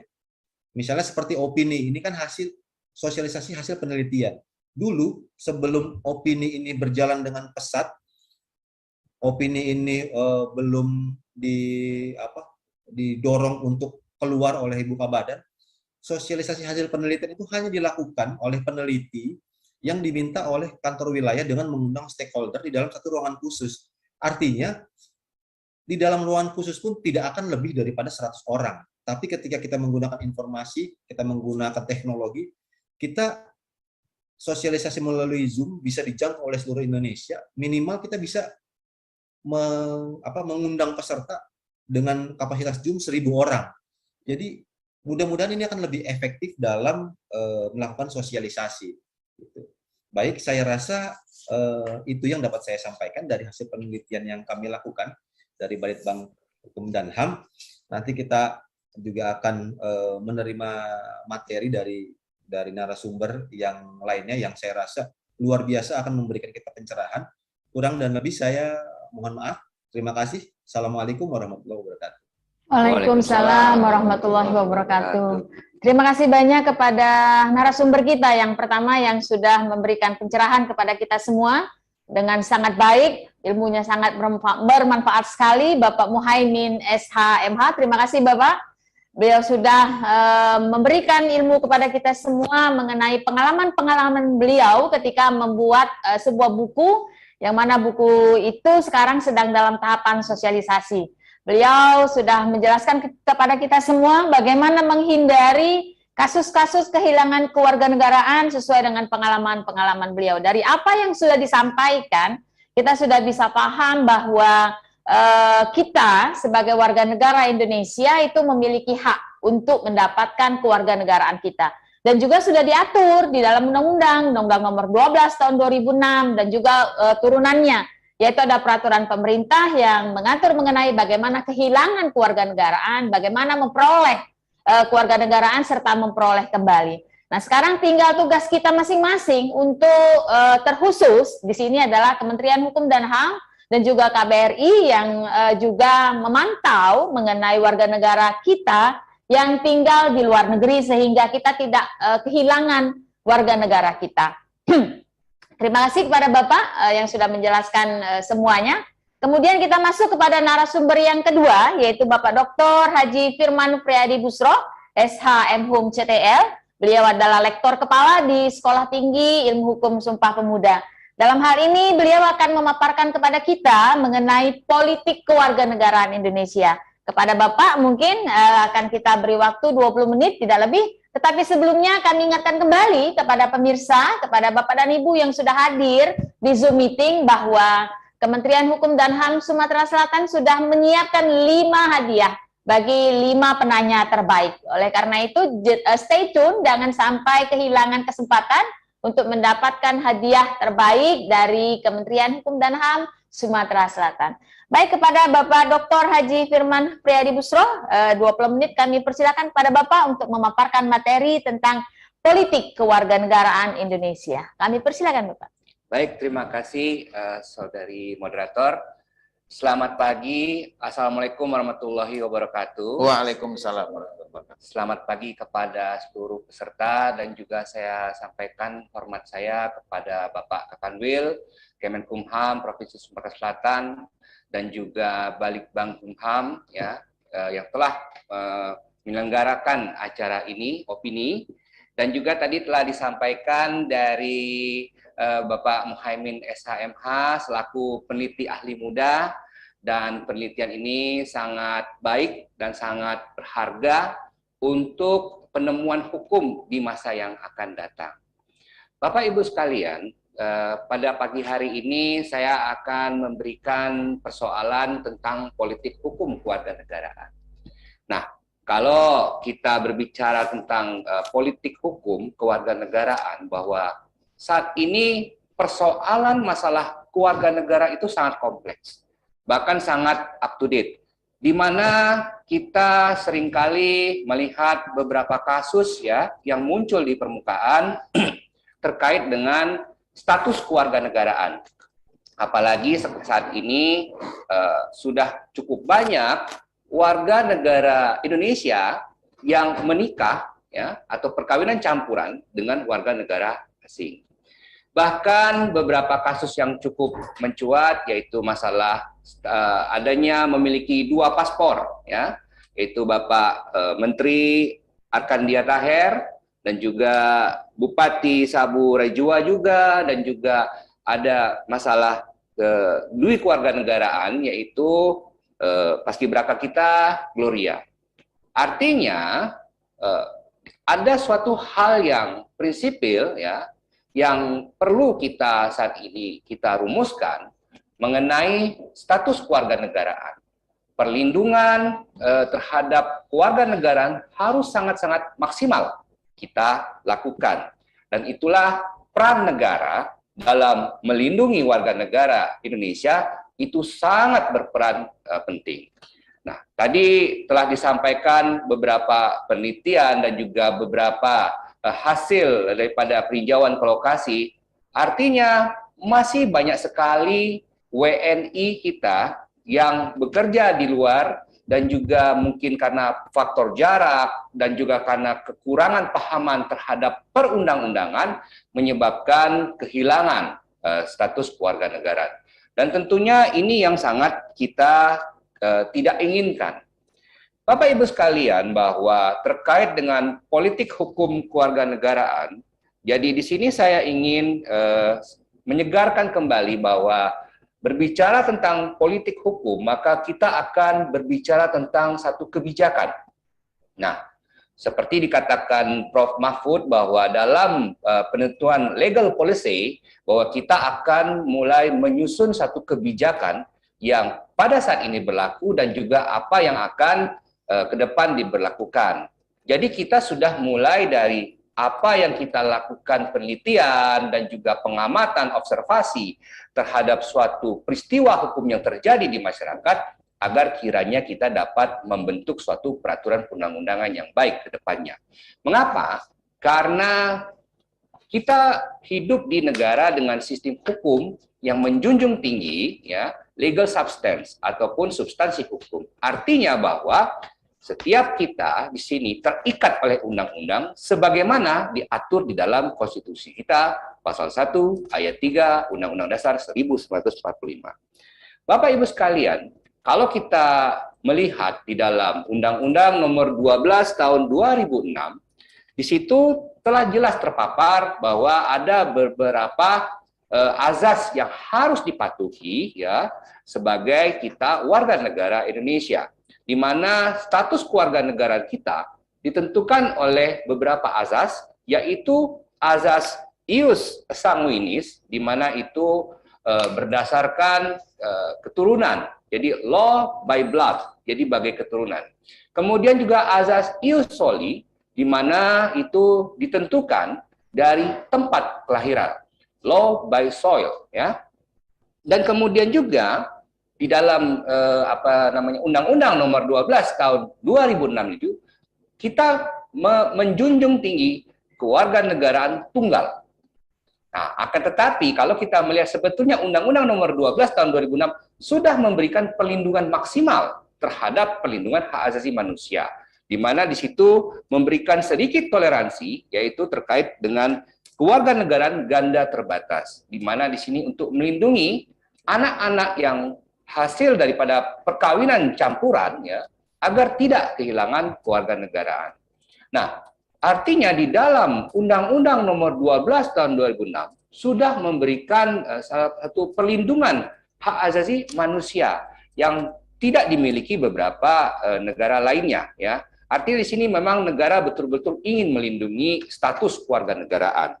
Selain daripada asas-asas umum yang saya sampaikan tadi, ada juga asas-asas khusus, di mana salah satunya bahwa asas untuk kepentingan nasional, kemudian juga perlindungan maksimum, dan juga asas persamaan di dalam hukum dan pemerintahan, serta asas non-diskriminatif, dan juga kebenaran substansi, di mana setiap data, setiap pelaporan yang akan disampaikan itu harus mengandung kebenaran, ya, yang betul-betul isinya dapat dipertanggungjawabkan.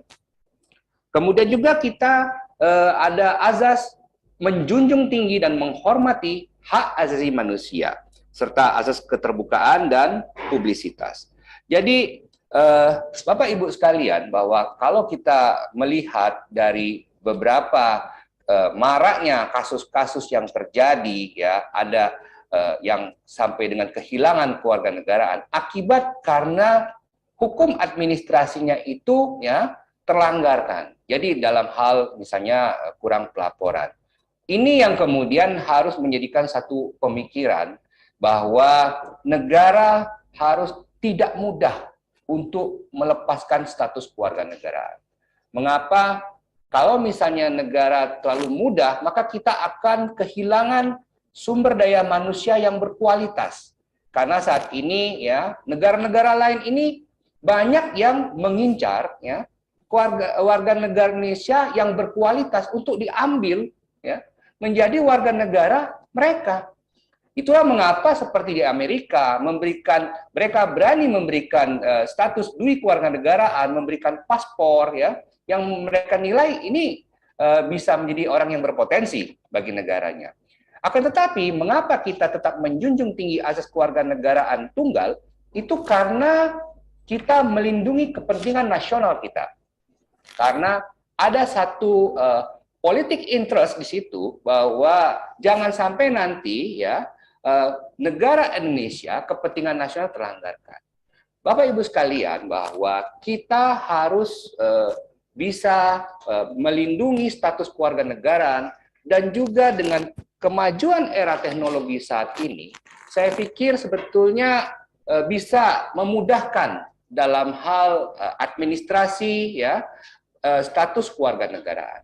Tadi telah dipaparkan bahwa ada 3 sistem, ya, yang dimiliki saat ini yang terkait dengan kewarganegaraan yang dimiliki oleh Kementerian Dalam Negeri, ya, yang kemudian nanti akan di-downgrade dalam pendudukan catatan sipil, dan juga ada dari Kemenkumham, ya, dan juga dari Kementerian Luar Negeri. Artinya dari sistem ini, ya, negara tuh sudah berusaha untuk melindungi status kewarganegaraan. Akan tetapi sistem itu berdasarkan input yang tentunya akan dimasukkan, dan input inilah yang menjadi suatu hal yang sangat penting, Bapak Ibu sekalian. Dan juga tadi dipaparkan bahwa masih kurangnya integrasi data. Artinya ada perbedaan data di sini, Bapak Ibu sekalian. Data yang dimiliki oleh Kemendagri, data yang dimiliki oleh Kemenkumham, data yang dimiliki oleh Kemenkumham, ini yang perlu diintegrasikan.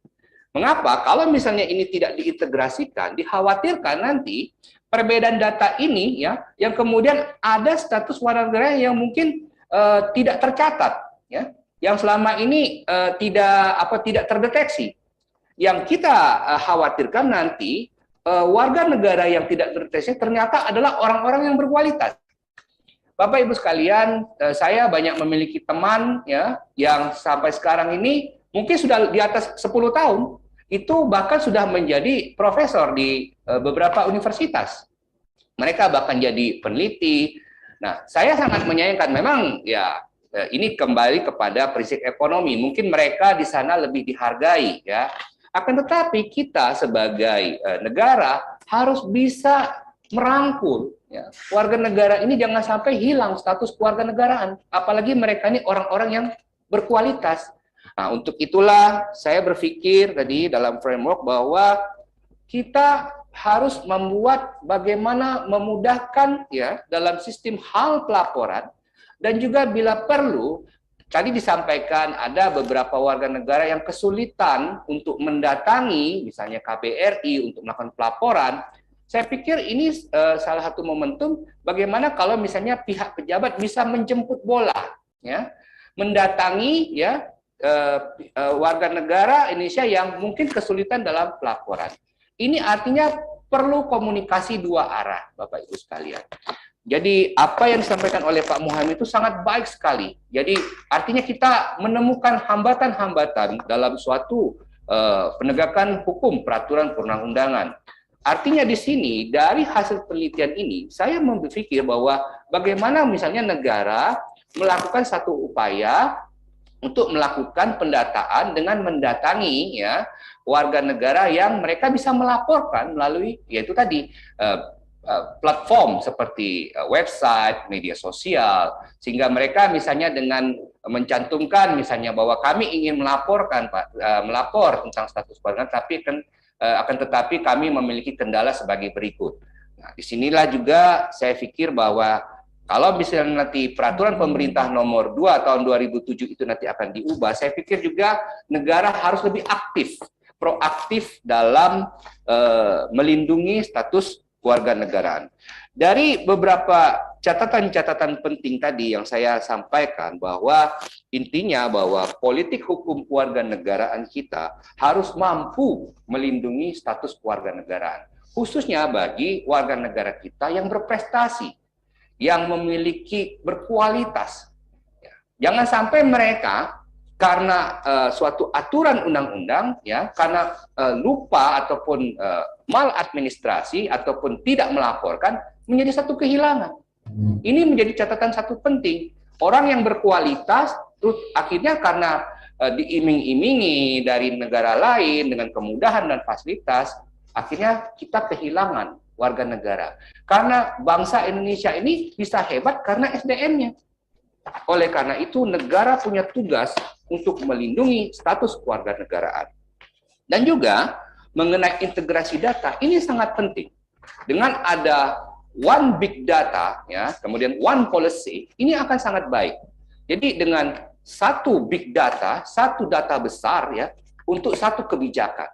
Nah, kenapa? Kalau misalnya kita tidak mulai mengintegrasikan data ini, nanti datanya akan berbeda-beda satu sama lain. Ini catatan penting yang yang perlu kita catati. Dan juga mungkin juga dalam memantau keberadaan WNI tadi, ya. Jadi kita harus bisa membuat satu komunikasi dua arah di sini. Dan hambatan yang dialami WNI, ya, tentunya harus bisa kita tanggulangi. Itu tadi misalnya dengan melakukan jemput bola terhadap warga negara Indonesia yang tinggal atau bekerja di luar negeri. Dan juga saya juga mengingatkan kembali bahwa apapun kegiatan kita lakukan harus dipayungi dengan dasar hukum yang kuat, jelas, dan tidak ambigu. Sehingga peraturan-peraturan tadi yang kemudian nanti akan yang kedepannya, karena kita berbicara tentang ius constituendum, yaitu hukum yang kedepannya, agar dapat disarankan bahwa setiap dalam hal integrasi data, pendataan, sistem informasi, pelaporan ya secara elektronik itu dapat diatur secara spesifik, baik itu di tingkat peraturan pemerintah sampai kepada juklak dan juknisnya. Ini akan memberikan dasar hukum yang kuat bagi aparatur ya, khususnya di sini di Kementerian Dalam Negeri, Kementerian Luar Negeri, dan juga Kemenkumham ya, dalam memantau serta kita melindungi status kewarganegaraan warga negara Indonesia yang hidup di luar negeri dan juga warga negara Indonesia yang merupakan perkawinan campuran. karena persoalan-persoalan tadi ya itu perlu untuk mendapatkan kepastian hukum atau presisi terkait. Mungkin pagi hari ini itu dulu yang saya bisa sampaikan. Mungkin nanti kita bisa lebih leluasa lagi dalam berdiskusi. Terima kasih. Wassalamualaikum warahmatullahi wabarakatuh. Baik, terima kasih kepada narasumber kita yang sudah memaparkan kepada kita semua mengenai politik hukum terhadap kewarganegaraan Indonesia. Sekali lagi kita tag obrolan peneliti, opini mengenai kehilangan kewarganegaraan. Bapak dan Ibu pemirsa yang hadir di Zoom meeting kita, kembali kami mengingatkan bahwa Kementerian Hukum Sumatera Selatan akan menyiapkan 5 hadiah menarik buat 5 penanya terbaik. Ya, jadi kita akan membagi hadiah buat pemirsa melalui pertanyaan-pertanyaan yang dihadirkan kepada kita. Jadi kami persilahkan buat peserta nanti raise hand di Zoom meetingnya masing-masing. Silakan raise hand, kemudian nanti panitia akan memilih 5 penanya untuk mendapatkan hadiah yang sudah dipersiapkan. Baik Bapak dan Ibu, barusan kita sudah mendengarkan pemaparan dari narasumber yang kedua, Bapak Dr. Haji Firman Priadi Busro, yang sudah memaparkan kepada kita mengenai politik hukum tentang kewarganegaraan. Karena seperti yang kita ketahui bahwa memang segala sesuatu yang ada di Indonesia ini sudah diatur oleh hukum, termasuk di dalamnya adalah mengenai kewarganegaraan. Bagaimana kita bisa memperoleh kewarganegaraan, bagaimana kita jelas transparan untuk mendapatkan itu. Tapi juga harus paham bahwa politik hukum kita juga tetap harus ada, sehingga kita bisa ada tepung tawarnya di sana. Dengan kejadian-kejadian yang merupakan sesuatu hal yang buruk itu tidak akan terjadi lagi kepada kita. Mungkin seperti apa yang sudah disampaikan oleh Bapak narasumber kita, kalau kita kembali flashback ke 2016, ketika ada salah satu kewarganegaraan Indonesia yang berprestasi, tetapi tidak bisa menampilkan prestasinya, yaitu ketika beliau terpilih menjadi salah seorang pengibar bendera, tapi karena memiliki paspor negara lain, yaitu Prancis, maka beliau tidak bisa menampilkan prestasinya. Sedangkan kita tahu bahwa beliau ini adalah anak hasil perkawinan campuran, yaitu ibu warga negara Indonesia dan ayah warga negara Prancis. Beliau lahir di tahun 2000, sehingga seharusnya beliau memang 4 tahun setelah Undang-Undang Nomor 12 tahun 2006 ini berlaku, maka harusnya didaftarkan. Tetapi karena kelupaan dari orang tua, sehingga tidak dilaporkan. Jadi paspornya masih berlaku. Nah, oleh karena itu maka beliau tidak bisa menampilkan prestasinya. Dan itu adalah merupakan hal yang menurut kita sangat sayang sekali ya. Karena beliau adalah seseorang yang berprestasi. Nah, bagaimana supaya ke depan anak-anak cemerlang Indonesia itu tetap bisa berprestasi tanpa ketakutan kehilangan kewarganegaraan. Oleh karena itulah kita mendapatkan ilmu yang sangat bermanfaat hari ini. Ya, nah satu lagi nih materi yang juga sangat baik sekali untuk kita yang akan disampaikan oleh pemateri yang ketiga. Beliau adalah Bapak Dr. Andes Sahlan Samsu MSI. Beliau akan memaparkan kepada kita mengenai bagaimana cara mendapatkan kewarganegaraan melalui data yang ada di Dinas Kependudukan dan Pencatatan Sipil Kota Palembang menuju excellent. Ya, dengan satu quote-nya menuju excellent, sehingga warga negara Kota Palembang itu bisa memperoleh, bisa mendapatkan tanpa kehilangan kewarganegaraannya. Sama seperti narasumber yang lain, Pak Dr. Andes Sahlan Samsu, yang akan kita berikan waktu 20 menit untuk menyampaikan materi beliau. Kami persilakan kepada Bapak. Terima kasih kepada Ibu Moderator yang telah memberikan kesempatan kepada kami.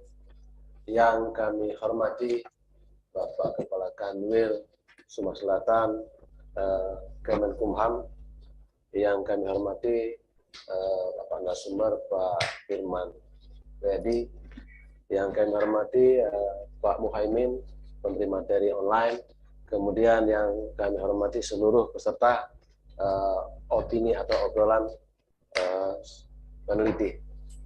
Bapak Ibu yang kami hormati, kami dalam kesempatan hari ini ingin menyampaikan bahwa kami memang saat ini sedang bertugas di Dinas Dukcapil Kota Palembang yang sehari-hari diberikan tugas sebagai Kepala Bidang Pelayanan Pendaftaran Penduduk. Di Dinas Dukcapil Kota Palembang ini ada 2 bidang yang memang paling banyak dalam hal ini memberikan pelayanan, yaitu bidang pencarian sipil dan bidang pelayanan pendaftaran penduduk. Materi hari ini bagi kami sangat menarik dan mudah-mudahan juga walaupun kami menjadi narasumber, kami mendapatkan input baru mengenai regulasi-regulasi yang sedang saat ini berkembang di lingkungan Kementerian Hukum dan HAM. Baik, next. Landasan hukum tugas-tugas kita adalah Undang-Undang Nomor 23 Tahun 2006, sebagaimana telah diubah dengan Undang-Undang Nomor 24 Tahun 2013 tentang administrasi kependudukan. Kemudian regulasi yang lain adalah Peraturan Pemerintah Nomor 40 Tahun 2019 tentang pelaksanaan Undang-Undang Nomor 23 Tahun 2026, sebagaimana telah diubah dengan Undang-Undang Nomor 24 Tahun 2013. Kemudian ada Perpres tahun 96, ada Peraturan Presiden nomor 96 tahun 2018. Kemudian juga ada Permendagri 108 tahun 2019. Kemudian ada Permendagri yang khusus yang terkait dengan pelayanan terhadap kewarganegaraan, yaitu Permendagri 109 tahun 2019. Next.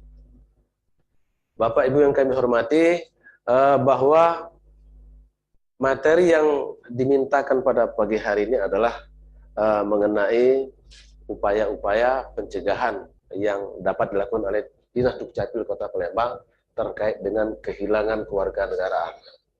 Materi ini kami telah mendapat intisari bahwa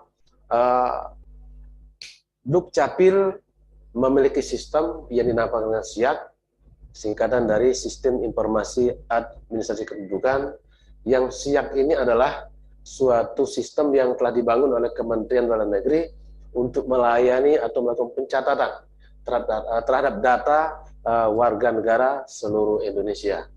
Nah, kita adalah bagian, Dukcapil Kota Palembang adalah bagian dari sistem SIAK ini yang pengelolaannya ada satu bidang lagi. Di kita adalah bidang PIAK, namanya Pengelola Informasi Administrasi Kependudukan. Ketiga bidang ini memiliki sinergi dalam Dinas Dukcapil Kota Palembang untuk memberikan pelayanan apapun kepada masyarakat. Masyarakat selama ini mengenal bahwa Dukcapil adalah menerbitkan kartu keluarga, KTP elektronik, surat pindah datang, dan KIA. Namun sebetulnya tugas Dukcapil itu banyak sekali, yaitu menerbitkan sebanyak 24 surat keterangan. Kemudian ada 7 akta dan 3 kartu. Dari 14 berbentuk surat, ada 2 surat terkait dengan materi ini, yaitu surat keterangan pelepasan kewarganegaraan Indonesia, keterangan mengganti tanda identitas. Kemudian terkait dengan output yang lain yaitu 7 akta, yaitu akta kelahiran, akta kematian, akta perkawinan, perceraian, pengakuan anak, pengesahan anak, dan pengangkatan anak.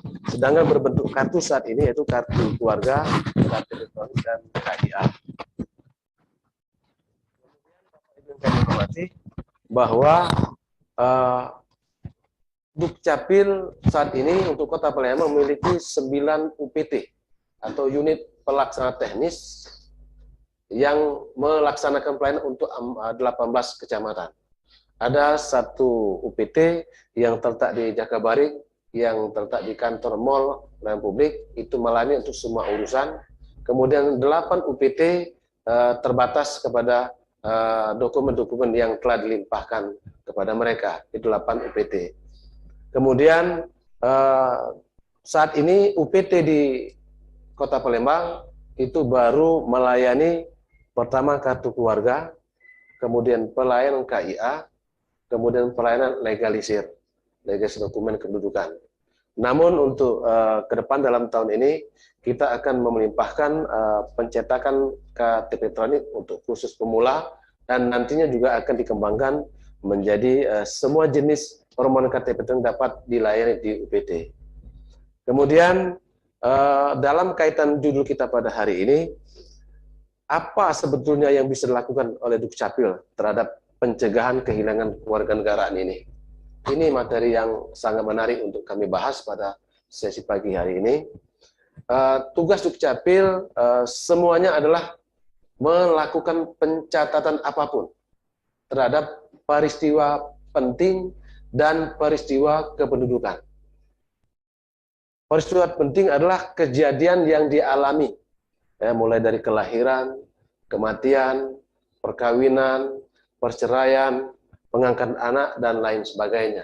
Sedangkan peristiwa kependudukan adalah keadaan yang dialami masyarakat berakibat kepada terjadinya perubahan di dalam kartu keluarga, KTP elektronik, pindah datang, dan lain sebagainya. Nah, dua peristiwa inilah yang dicatat oleh Dukcapil.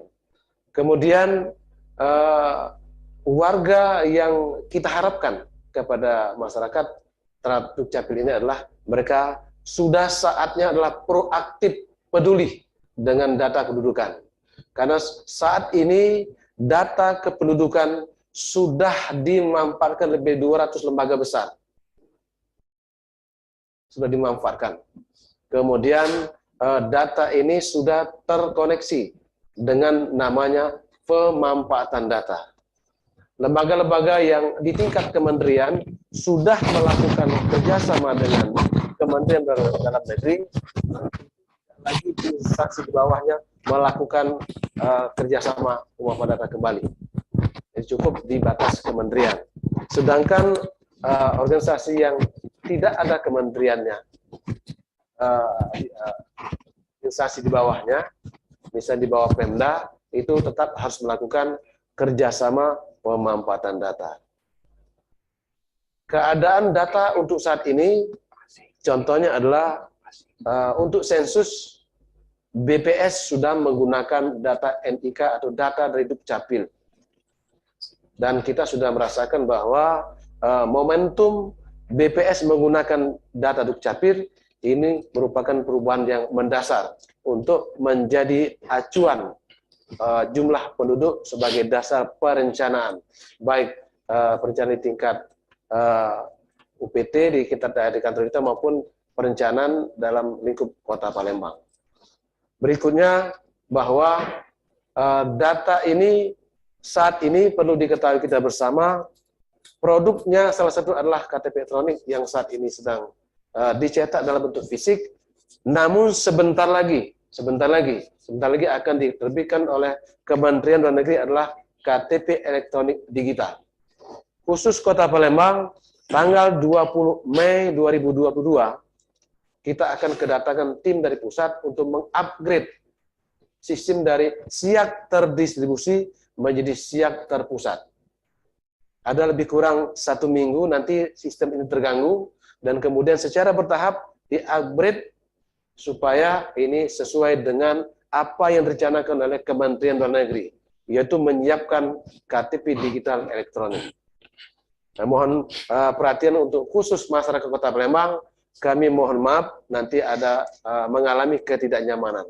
Dan ini juga akan dialami oleh Dukcapil se-Indonesia yang nantinya secara bertahap akan mendapat giliran untuk pengupgradean sistem siap terpusat ini. KTP yang digaungkan oleh Kementerian Dalam Negeri dalam hal ini Dirjen Dukcapil adalah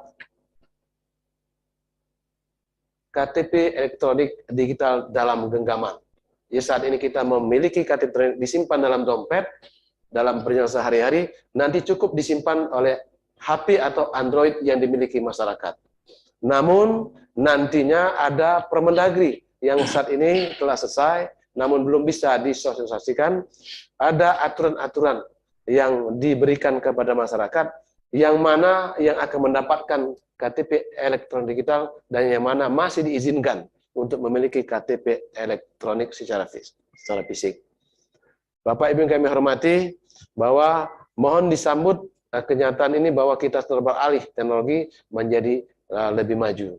Kemudian selain dari KTP elektronik ini, ada juga kartu keluarga yang saat ini sudah berbentuk ditandatangani dalam bentuk tanda tangan elektronik dengan produk nyata di KK adalah berbentuk barcode. Nah, ini suatu lompatan juga, perubahan yang mendasar yang selama ini KK kita berbentuk kertas yang agak tebal, kemudian ada lambang Garuda, ditandatangani secara basah, kemudian dicap basah.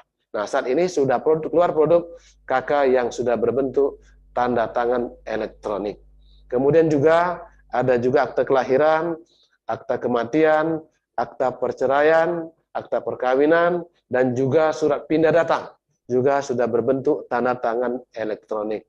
Inilah yang merupakan perubahan mendasar bentuk fisik daripada dokumen kependudukan saat ini. Kemudian dokumen-dokumen lain itu masih tercover dengan sistem yang terbaru ini.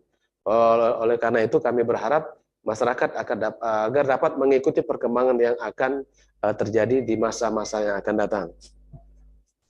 Sekedar gambaran bahwa Dukcapil oleh pusat itu memiliki tugas dari Kementerian Dalam Negeri itu menetapkan target-target.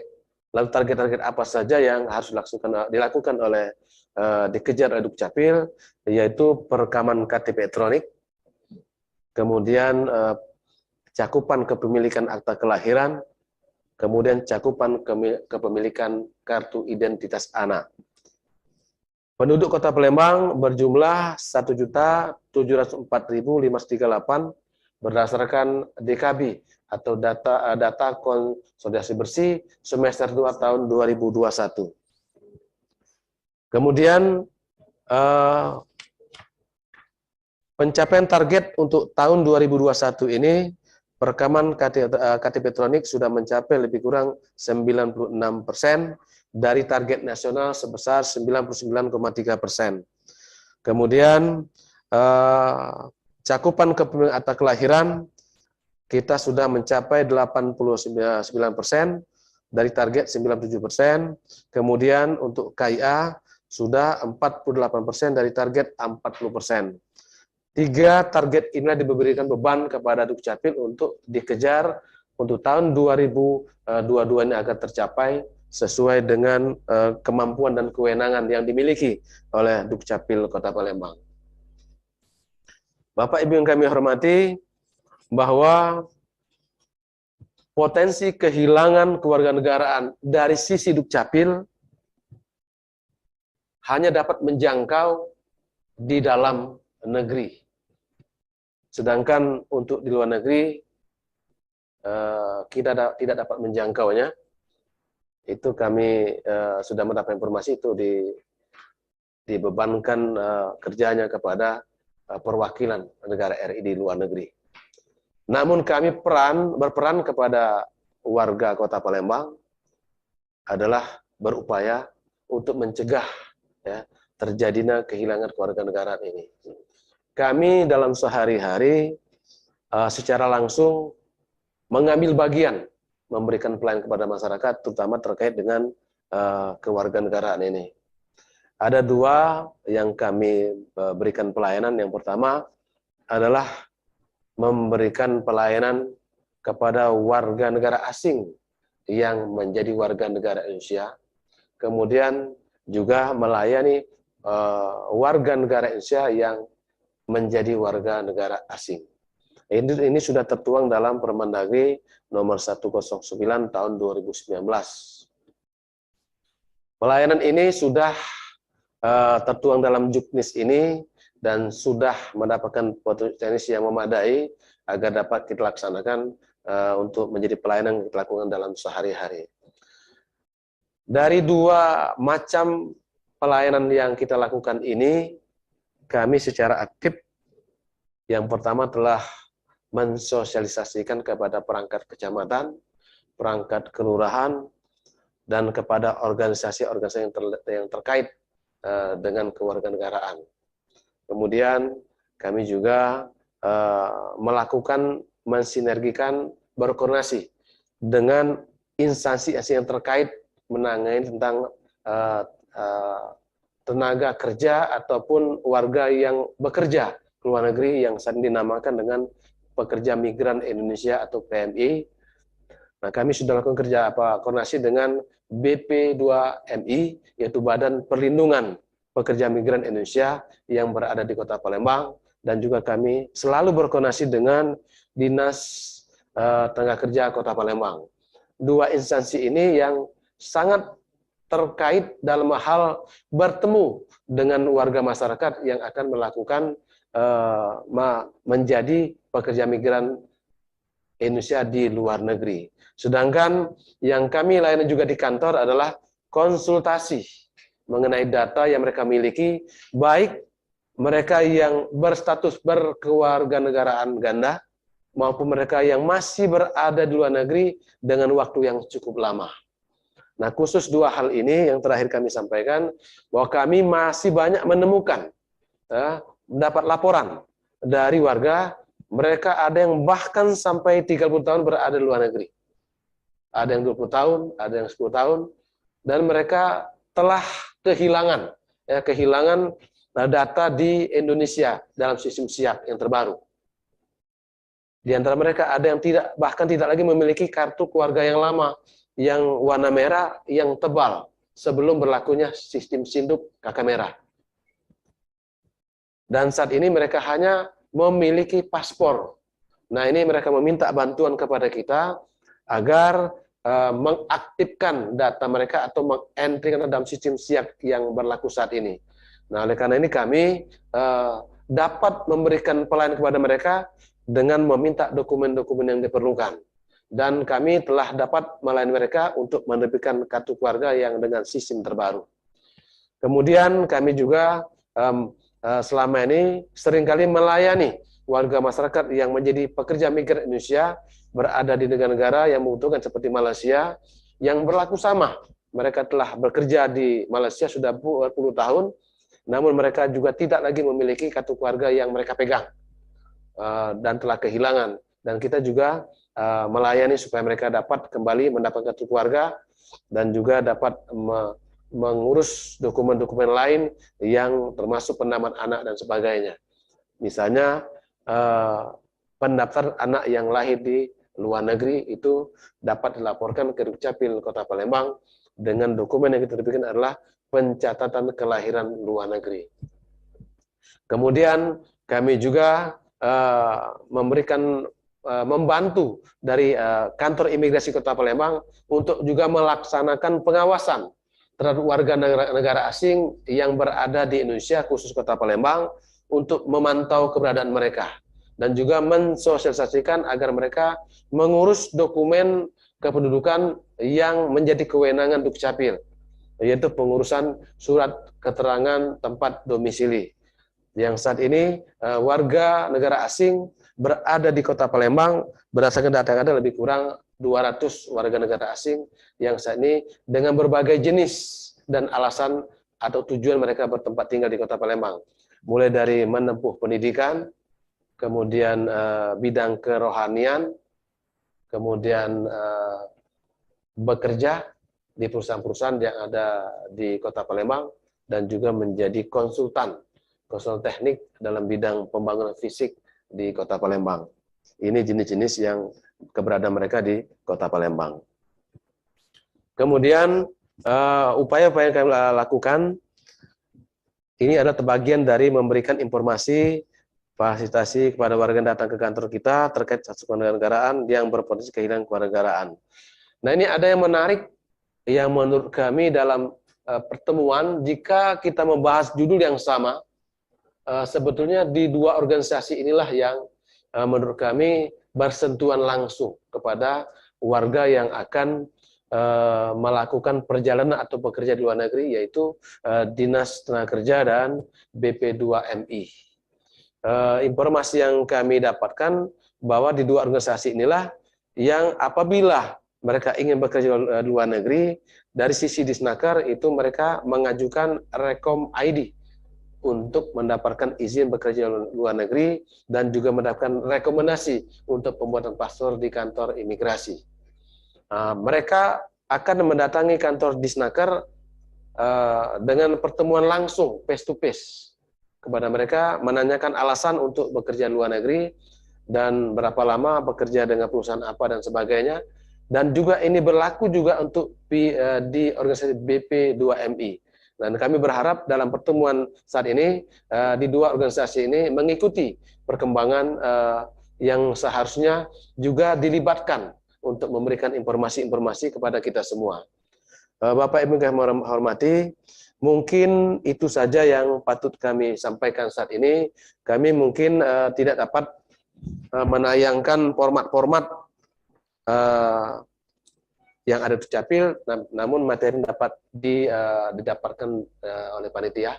Silakan baca supaya nanti pemahamannya lebih utuh. Barangkali itu saja yang dapat kami sampaikan. Mudah-mudahan nanti kita berkembang dalam diskusi nantinya. Demikian, terima kasih. Wassalamualaikum warahmatullahi wabarakatuh. Waalaikumsalam warahmatullahi wabarakatuh. Demikian Bapak dan Ibu peserta obrolan peneliti kita di pagi hari ini mengenai kehilangan kewarganegaraan berdasarkan Undang-Undang Nomor 12 Tahun 2006 tentang Kewarganegaraan Republik Indonesia.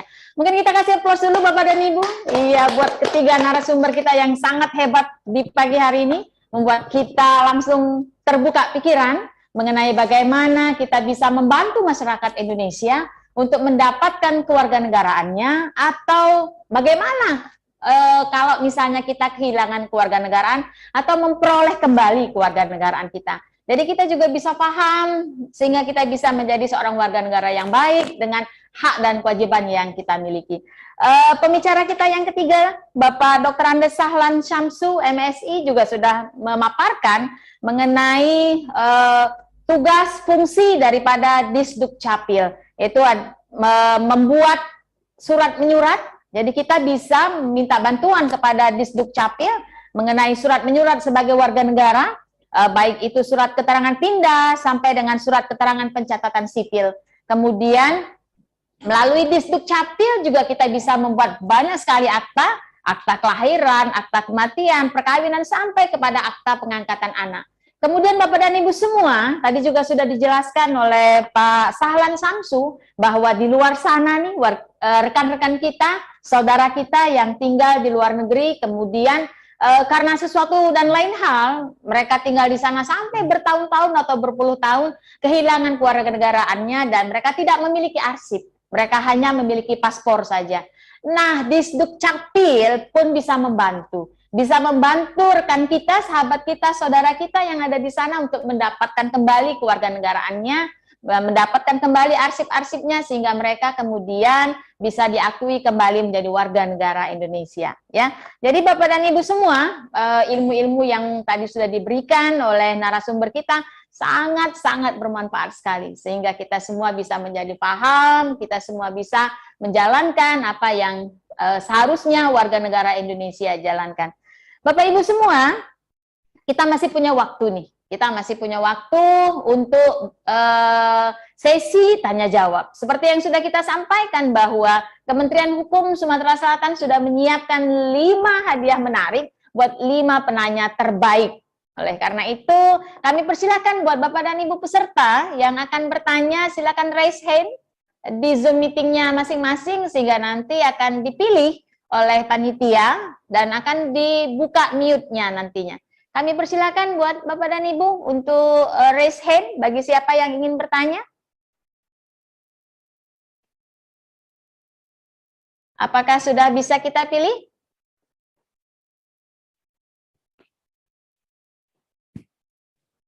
Banyak sekali yang bisa kita diskusikan di pagi hari menjelang siang, Bapak dan Ibu. Kami persilakan. Ya, silakan. Selamat pagi. Ya, kami selamat pagi. Dengan siapa? Saya Rinaldi, Bu, dari Bapas Lahat, Bu. Oh ya, Pak Rinaldi dari Bapas Lahat. Ya. Baik. Izin, Bu. Izin.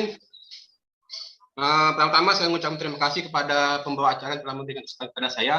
Lalu saya mengucapkan terima kasih juga kepada narasumber Bapak Muhaimin dari Balitbang Kemenkumham. Lalu yang saya hormati Bapak Kak Kanwil Sumatera Selatan, Bapak Harun Suryanto, serta para narasumber yang lainnya, dan para peserta opini pada pagi hari ini. Jadi hari ini Bu, jujur topik opini hari ini tentang kewarganegaraan sangat mendapatkan ilmu tentang topik hari ini Bu. Mengenai tentang kewarganegaraan Bu, pada berbicara tentang ini, saya langsung tertuju kepada tentang naturalisasi Bu.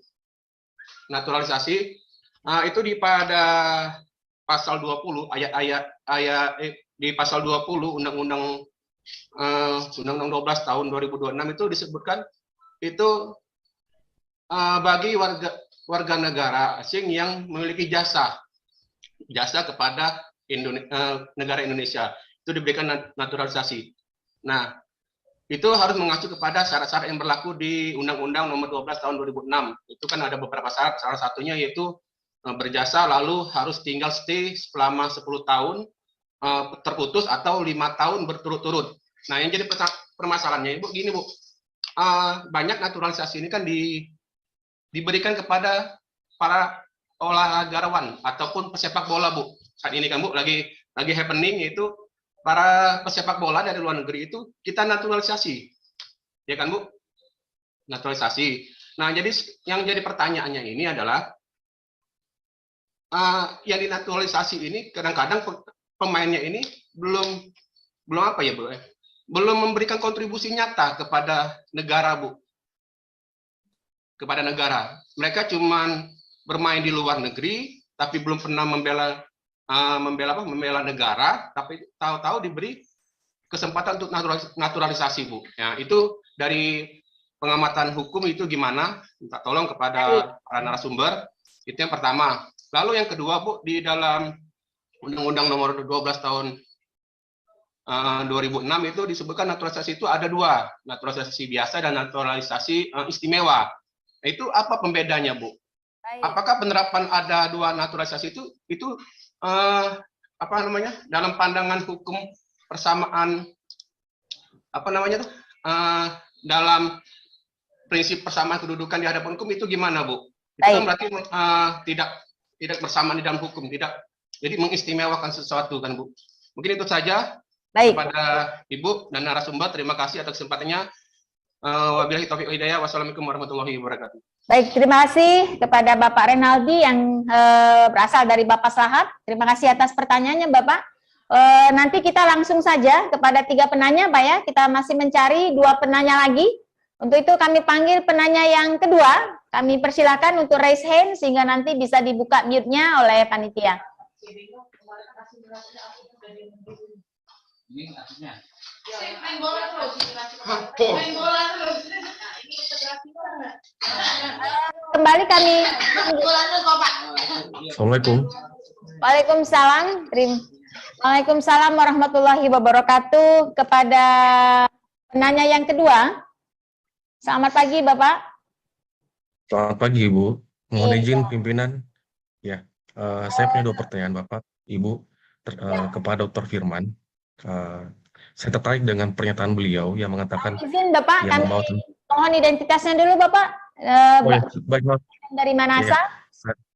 Saya dari Makassar, dari kantor imigrasi Makassar, analis keimigrasian pertama. Nama Bapak? Nama Sulfikar Dilahwangsa. Sulfikar Dilahwangsa. Sulfikar, ya. Baik, silakan Bapak. Baik, pertanyaan saya kepada Dr. Firman terkait dengan materi yang dibawakan terkait dengan politik kewarganegaraan. Nah, di sini saya lihat ketika kita menggabungkan politik dan keluarga dengan hukum, pemahaman saya bahwa bisa kita lakukan intervensi di peraturan yang ada. Dalam artian kita bisa melakukan diskresi. Nah, di sini Bapak tadi menjelaskan bahwa sebaiknya ketika berhubungan dengan masalah keluarga orang Indonesia yang berprestasi itu jangan sampai gampang untuk melepas kewarganegaraannya. Tapi pertanyaan saya, bagaimana dengan warga negara yang tidak berprestasi dalam artian bahwa dia justru membawa dampak yang buruk terhadap Indonesia di luar negeri misalkan. Contohnya ada beberapa kita lihat di media sosial misalkan, dia mendukung salah satu wilayah di Indonesia untuk berpisah, tidak akan separatis. Dia dengan secara publik menyatakan dukungannya terhadap salah satu organisasi di Indonesia.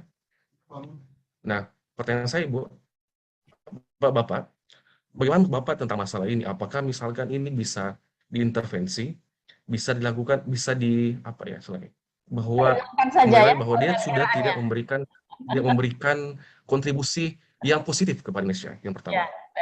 Dan yang kedua, ini Pak, terkait juga dengan kewarganegaraan yang tidak gampang hilang, kayak gitu. Nah, di sini status quo-nya adalah di lapangan justru kewarganegaraan gampang hilang, Bapak. Contohnya begini, misalkan ada warga negara Indonesia yang bekerja di Malaysia. Dia punya arsip, Pak. Dia punya arsip, dia punya dokumen kayak gitu. Tapi di sisi lain di Malaysia sendiri dia diberikan dokumen keimigrasian di sana. Dia punya paspor Malaysia kayak gitu. Nah, ketika misalkan dia kembali ke Indonesia, kemudian dia menunjukkan paspor Malaysia dan paspor Indonesianya, secara otomatis dia hilang warga negara Indonesia, Pak, kayak gitu. Nah, apakah Bapak men-challenge status quo ini atau bagaimana? Kayak gitu. Bagaimana pendapat Bapak terkait masalah ini, Pak? Terima kasih, Pak. Baik, terima kasih kepada Pak Subsikar dari Imigrasi Makassar atas pertanyaannya kepada narasumber kita, Bapak Dr. Haji Firman Priadi Busro. Untuk itu kami tunggu satu penanya kembali yang meraise hand, yang ingin bertanya. Kita 3 penanya dulu, baru nanti kita bahas oleh 3 narasumber kita, dan baru kita menuju kepada pertanyaan selanjutnya. Karena itu kami masih menunggu satu lagi peserta yang raise hand, yang akan dibuka mute-nya untuk menyampaikan pertanyaannya kepada 3 narasumber hebat kita di pagi hari ini. Kami persilakan. Baik, selamat pagi menjelang siang Bapak Ibu. Selamat pagi menjelang siang Ibu, dengan siapa? Nama saya Dina, saya analis hukum dari Kejati Sumut. Oh, Kejati Sumut. Baik, kami persilakan Ibu pertanyaannya. Ya, singkat saja Ibu. Salah satu penyebabnya hilangnya kewarganegaraan itu adalah dengan apabila salah satu masyarakat tadi melanggar ketentuan peraturan perundang-undangan. Nah, yang mau saya tanyakan, saat ini database kita itu kan Bu terintegrasi ya di Disduk Capil gitu kan. Apabila salah satu anggota keluarga yang ada di KK itu melanggar peraturan perundang-undangan sehingga menyebabkan dihapusnya kehilangan kewarganegaraan. Nah, sebagaimana yang kita ketahui dampaknya apabila kehilangan kewarganegaraan, hak-haknya juga akan hilang. Betul. Apakah itu akan berdampak terhadap anggota keluarga yang ada di KK tersebut atau sebatas bagi yang pelanggar peraturan atau ketentuan perundang-undangan tersebut? Betul, baik. Hanya itu Bu? Terima kasih Bapak Ibu. Baik. Saat ini itu saja. Ya, terima kasih kepada Ibu Dina yang berasal dari Kejati Sumut.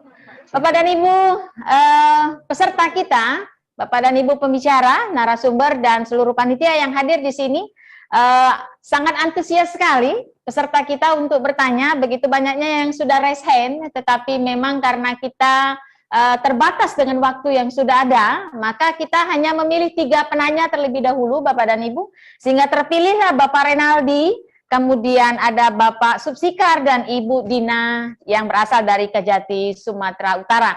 Nah, pertanyaan mereka nanti akan dijawab oleh 3 narasumber kita. Yang pertama, pertanyaan dari Pak Renaldi mengenai naturalisasi, ya. Jadi seperti yang sudah diatur di dalam Undang-Undang 12/2006 mengenai syarat-syarat untuk naturalisasi, yaitu 10 tahun yang tidak berturut-turut atau 5 tahun berturut-turut. Tetapi kemudian menurut pengamatan dari Pak Renaldi, ada beberapa orang yang kemudian dinaturalisasikan padahal tidak sesuai dengan prosedurnya atau tidak sesuai dengan aturannya. Misalnya nih, seharusnya mereka itu memiliki kontribusi terhadap Indonesia, sehingga mereka bisa dinaturalisasi. Nah, ada beberapa orang, menurut pengamatan Pak Renaldi, kontribusinya belum jelas nih, Tetapi kemudian mereka sudah dinaturalisasi. Bagaimana menurut para narasumber kita hari ini? Apakah memang bisa seperti itu atau mungkin ada hal-hal lain yang kemudian membuat seseorang warga negara asing itu bisa dinaturalisasi? Tuh. Kemudian pertanyaan yang kedua juga mengenai naturalisasi biasa dan istimewa. Ada bedanya tidak antara naturalisasi biasa dan istimewa? Apakah itu bukan merupakan suatu diskriminasi seperti itu ya? Nah, kemudian pertanyaan yang kedua dari Pak Subsikar mengenai politik hukum. Politik hukum tentang kewarganegaraan warga negara yang berprestasi. Apakah itu ketika memang mereka itu berprestasi, maka kita oke-oke saja nih, fine. Nah, tetapi kalau kita balik nih, warga negara Indonesia yang tinggal di luar negeri itu malah memalukan nama baik Indonesia. Bisa tidak mereka itu kita misalnya? Kalau kita balik, ya, itu kan kita kita bercerita, kita diskusi seperti itu. Nah, kemudian mengenai warga negara asing yang tinggal di Malaysia, kemudian mereka lengkap dokumen, dan mereka memiliki paspor Malaysia. Nah, bagaimana ceritanya itu kemudian mereka bisa memiliki paspor Malaysia. Nah, ketika mereka memiliki paspor Malaysia, apakah kemudian mereka itu kehilangan kewarganegaraan Indonesia? Seperti itu menurut Pak Subsikar. Mohon kepada narasumber untuk diberikan pencerahannya dari dua pertanyaan yang diberikan oleh Pak Subsikar. Nah, kemudian pertanyaan yang terakhir nih Bapak-bapak narasumber dari Ibu Dina dari Kajati, Sumatera Utara. Beliau sudah jelas dengan apa yang sudah disampaikan oleh narasumber. Nah, kemudian pertanyaan beliau adalah mengenai kehilangan kewarganegaraan. Jikalau dalam satu kakak ada salah satu keluarga yang ada di kakak tersebut itu memiliki dampak yang sangat negatif sehingga akhirnya kehilangan kewarganegaraan, ya. Nah, untuk anggota yang lain apakah juga ada dampaknya? Apakah juga bisa kehilangan kewarganegaraan atau bisa didis atau bagaimana, Pak? Mohon penjelasannya dan pencerahannya. Oleh karena itu kami mohonkan kepada Pak Muhaimin dulu terlebih dahulu, lalu Bapak. Baik. Dipersilakan kepada Bapak untuk memberikan pencerahan kepada kita semua tentang 3 penanya yang sudah memberikan pertanyaannya. Kalau pertanyaannya lebih dari 3, Bapak, tapi penanyanya 3. Kami persilakan kepada Bapak. Baik, terima kasih. Pertanyaan yang pertama dari Pak Rinaldi mengenai naturalisasi ya, bahwa dengan syarat-syarat yang telah ditentukan itu ada yang harus stay 10 tahun tidak berturut-turut atau 5 tahun berturut-turut di Indonesia. Kemudian ada yang dirasa bahwa naturalisasi ada yang terjadi tanpa terlihat apa prestasinya untuk negara kita. Yang pertama adalah bahwa ini terkait dengan jawaban juga pertanyaan kedua tentang perbedaan naturalisasi biasa dan naturalisasi istimewa. Ya. Jadi naturalisasi biasa, ya, itu naturalisasi yang diajukan kepada negara dalam hal ini ke kewarganegaraannya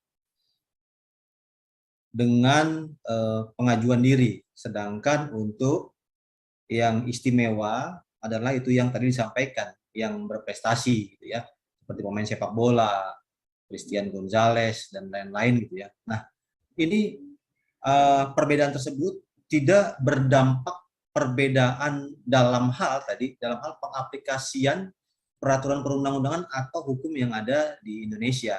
Artinya itu hanya berupa prosedurnya saja yang berbeda. Kalau istimewa dirasakan untuk membangun atau untuk memajukan Indonesia dalam berbagai bidang, dapat naturalisasi istimewa, dia diberikan, sedangkan yang biasa dia mengajukan.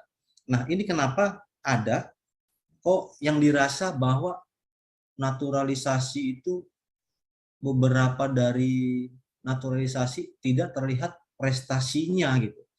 Mungkin ini di luar daripada jangkauan kita bersama ya. Ada hal-hal yang mungkin menjadi pertimbangan khusus. Tadi disampaikan oleh narasumber kita, tadi disampaikan oleh Pak Haji tadi ya, pada narasumber kita bahwa negara-negara lain melihat potensi-potensi negara Indonesia, warga negara Indonesia, sehingga membuka seluas-luasnya untuk menjadi warga negaranya. Mungkin hal ini berkaitan dengan hal tersebut. Di Indonesia juga kita lihat bahwa ada warga negara-negara asing yang sekiranya bisa membangun negara kita dalam hal bidang yang ditekuninya gitu. Walaupun misalnya ada di bidang IT, di bidang olahraga atau di bidang lainnya yang dirasa belum terlihat prestasinya, tapi menunjukkan hal positif untuk membangun di bidangnya di Indonesia.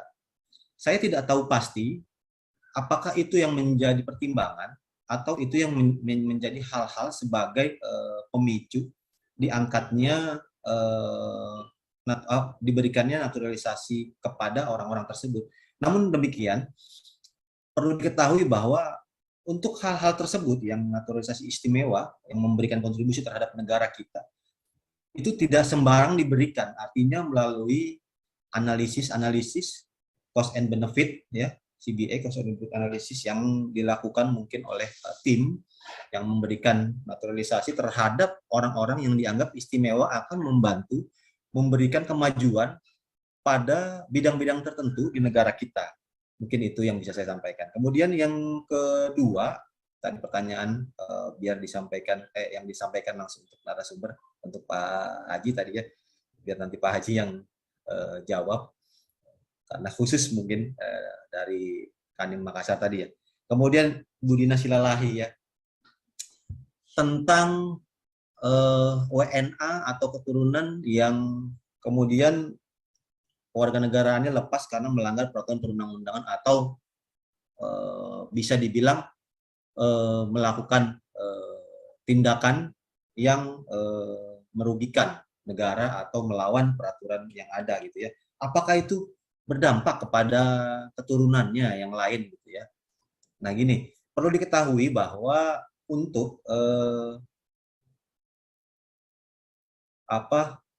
lepasnya kewarganegaraan atau pendaftaran kewarganegaraan atau naturalisasi dan segala macam yang berbentuk kepentingan kewarganegaraan tidak terdapat reward ataupun punishment gitu ya. Jadi untuk hal yang dilakukan oleh warga negara asing yang sudah lepas kewarganegaraannya tidak berdampak kepada status kewarganegaraan anak-anaknya gitu ya. Jadi memang hal tersebut apalagi melanggar peraturan perundang-undangan. Misalnya saja ada warga negara asing yang kemudian melakukan tindak pidana, misalnya tindak pidana kekerasan atau tindak pidana pengedaran narkoba gitu ya. Itu kan mengikat kepada orang yang melakukan hal itu, tidak berdampak juga kepada keturunannya gitu. Jadi memang perlu diingat reward dan punishment tidak terdapat dalam hal kewarganegaraan, laporan kewarganegaraan atau kehilangan atau pelepasan kewarganegaraan. Baik, mungkin itu yang bisa saya sampaikan. Nanti dari narasumber yang luar biasa akan ditambahkan barangkali. Terima kasih. Baik, terima kasih kepada Pak Muhaimin atas pencerahannya dan penjelasannya, sangat jelas sekali dan mudah-mudahan terjawabkan pertanyaan dari pemirsa yang sudah menyampaikan pertanyaannya di pagi hari ini. Untuk itu kemudian akan kita lengkapi jawaban dari Pak Muhaimin, yaitu kita akan mendengarkan pencerahan dari Bapak Dr. Haji Firman Friadi Busro. Untuk itu kepada Bapak kami persilakan, Pak. Ya. Baik, terima kasih atas pertanyaan. Saya akan merangkum dan juga menambahkan jawaban dari Pak Muhaimin, di mana tadi dalam proses naturalisasi bahwa saya ingin kita kembali mengkaji ataupun melihat rumusan pasal 20 di dalam Undang-Undang Nomor 12 Tahun 2006. Nah, di dalam pasal 20 tersebut ada dua indikator ya yang dapat kita lihat bahwa di situ bahwa ada kalimat telah berjasa atau alasan kepentingan negara. Nah, kalau kita melihat interpretasi ataupun penafsiran pasal tersebut, apa yang dimaksud dengan telah berjasa tersebut, maka di dalam rumusan pasal 20 ya, ini saya bacakan ya. Orang asing yang telah berjasa artinya dia telah berkontribusi. kalimat telah, karena secara interpretasi gramatikal artinya dia telah ada suatu hasil ya kepada negara Republik orang asing yang karena prestasinya luar biasa. Nah, di sini ada penggarisnya, ada batasannya di bidang kemanusiaan, ilmu pengetahuan dan teknologi, kebudayaan, lingkungan hidup, serta keolahragawan yang telah memberikan kemajuan dan keharuman nama bangsa Indonesia. Artinya di sini memang kalimat kalau kita menginterpretasi atau menafsirkan secara gramatikal dalam undang-undangan, artinya memang dia telah melakukan satu kontribusi. Nah, kemudian indikator kedua di dalam rumusan pasal 20 Undang-Undang Nomor 12 Tahun 2006 itu ya, yang dimaksud dengan alasan kepentingan negara di sini adalah orang asing yang dinilai oleh negara telah dan dapat. Artinya telah dan dapat, berarti berbicara ke depan. Mungkin saja dia akan dapat memberikan sumbangan yang luar biasa untuk kepentingan memantapkan kedaulatan negara dan untuk meningkatkan kemajuan, kekhususan di bidang perekonomian Indonesia. Artinya di sini misalnya dalam hal misalnya kita akan transfer teknologi. Jadi misalnya ada seorang pakar ya yang punya kepiawaian, punya kepakaran di bidang untuk memajukan perekonomian ya. Nah, disinilah mungkin bisa dilakukan ya istilahnya itu bahwa untuk mendapatkan kewarganegaraan ya dengan cara alih transfer teknologi. Tetapi kalau kita kembali lagi kepada rumusan pasal 20 tadi, ya, tidak mudah juga untuk memperoleh naturalisasi ini ataupun mendapatkan kewarganegaraan. Karena di dalam Undang-Undang Nomor 12 Tahun 2006 kita sudah menjunjung tinggi kewarganegaraan tunggal. Artinya harus ada kemauan dari pihak atau pemohon untuk melepas kewarganegaraannya. Karena Indonesia tidak mengenal kewarganegaraan ganda. Kewarganegaraan ganda terbatas, ya, yang sebagaimana azas yang itu hanya untuk melindungi anak-anak, ya, hasil perkawinan campuran. Nah, apabila anak-anak ini telah berusia 18 tahun atau sudah menikah, maka mereka harus memilih, ya, kewarganegaraannya. Nah, itu kalau kita melihat penafsiran daripada peraturan perundang-undangan, ya. Nah, kemudian terkait dengan bagaimana dengan warga negara yang mungkin memalukan bangsa Indonesia, seperti kita ketahui ada salah satu predator seksual di Inggris ya, yang kemudian dihukum, maka dia harus menjalani proses hukum tersebut ya, sesuai dengan aturan-aturan hukum yang berlaku. Nah, tentunya Indonesia ya, karena itu adalah status warga negaranya, tetap memberikan advokasi. Itulah keistimewaannya kalau memiliki hak ya, status kewarganegaraan, artinya memiliki keistimewaan ya, bahwa mendapat tetap perlindungan. Bapak Ibu sekalian, bahwa kita ketahui bahwa selain azas-azas ius soli, ius sanguinis, tunggal dan kewarganegaraan ganda terbatas, kita juga punya azas spesialis yang tadi saya sudah sampaikan, adanya perlindungan maksimum kepada warga negara. Nah, ini yang kemudian bahwa kita ketahui bahwa hukum harus mengedepankan azas presumption of innocence. Jadi sebelum ada putusan, ya, itu harus tetap mendapat perlindungan. Setelah mendapat putusan juga tetap harus dilindungi. Artinya bahwa negara tidak boleh serta-merta dengan cepat untuk melepaskan status kewarganegaraan. Ada tahapan-tahapan yang harus dilalui sebagaimana telah diatur di dalam Undang-Undang Nomor 12 Tahun 2006 atau dengan Peraturan Pemerintah Nomor 2 Tahun 2007. Nah, sehingga kalau kita melihat di sini bahwa sebetulnya negara itu sudah berusaha berupaya melindungi warga negaranya. Yang ini kemudian. Jadi tidak hanya yang tadi kalau berprestasi itu tadi di dalam rumusan pasal 20, tapi juga ada proses kewarganegaraan yang secara jalur biasa juga, itu juga sudah mulai dimudahkan dengan berbagai aplikasi tadi. Nah, mengenai status kewarganegaraan ganda ya, itu tadi bahwa maka dia tidak bisa untuk memiliki status kewarganegaraan ganda. Nah, disinilah fungsi kita KBRI, ya, Kemenlu, kemudian Kemendagri, kemudian Kemenkumham, ya, untuk bisa memantau, memonitoring, ya, dan mereka melakukan pelaporan, dan mereka kemudian diberikan sosialisasi terhadap peraturan perundang-undangan, sehingga mereka tahu, oh ini yang tidak boleh, misalnya yang harus mereka lakukan dan tidak. Nah, kalaupun mereka terbatas waktu, itu tadi kita sarankan misalnya petugas KBRI untuk melakukan jemput bola. Sehingga kita berharap bahwa mereka tetap ya memilih menjadi warga negara Indonesia. Dan kita tidak boleh cepat, misalnya ada warga negara karena iming-iming perekonomian dan lain langsung dengan cepat untuk melepaskan keluarga negara. Nah, negara harus memberikan perlindungan maksimum sebagaimana azas yang diatur di dalam Undang-Undang Nomor 12 Tahun 2006. Nah, kemudian pertanyaan terakhir, apakah tadi misalnya status kewarganegaraan si ibu atau si ayah hilang, anaknya juga hilang? Tidak. Jadi yang hilang status kewarganegaraan itu tidak memiliki akses ya kepada anggota keluarga yang lain, tapi dia hanya kehilangan hak ya yang telah dinyatakan hilang, baik itu atas permohonan ya atau atas misalnya pelepasan yang dilakukannya. Sehingga kalau kita melihat rumusan pasal 25-27 ya, jadi tidak bisa serta-merta apabila salah satu keluarga kehilangan, maka keluarga yang lain juga kehilangan. Tidak bisa tidak diizinkan seperti itu. Demikian jawaban saya, terima kasih.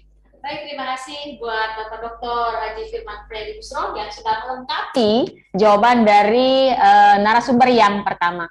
Untuk itu kemudian kami minta kepada Bapak Dr. Andes Sahlan Samsu untuk kembali melengkapi apa yang sudah disampaikan oleh narasumber pertama dan narasumber kedua. Kami persilakan kepada Bapak untuk menjawab pertanyaan, Pak. Siap, terima kasih.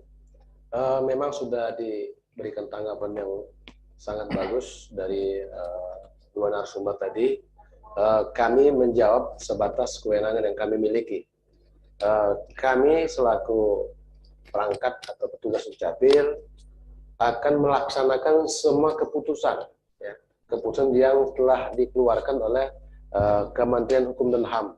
Apakah yang bersangkutan telah kehilangan kewarganegaraan, apakah yang bersangkutan berpotensi kehilangan kewarganegaraan, ataupun yang bersangkutan telah memperoleh kembali kewarganegaraan. Dengan mempedomani produk-produk yang resmi yang diberikan oleh Kementerian Hukum dan HAM. Kami seringkali mendapatkan pemberitahuan dari Kementerian Hukum dan HAM mengenai status daripada warga negara yang bersangkutan, khususnya warga Palembang. Dan kami apabila menerima keputusan yang disampaikan oleh Kementerian Hukum dan HAM, kami sering konsultasi kembali, apakah ini sudah berkekuatan hukum tetap atau memang belum. Jika memang belum, maka kami akan menunda untuk melakukan pencatatan.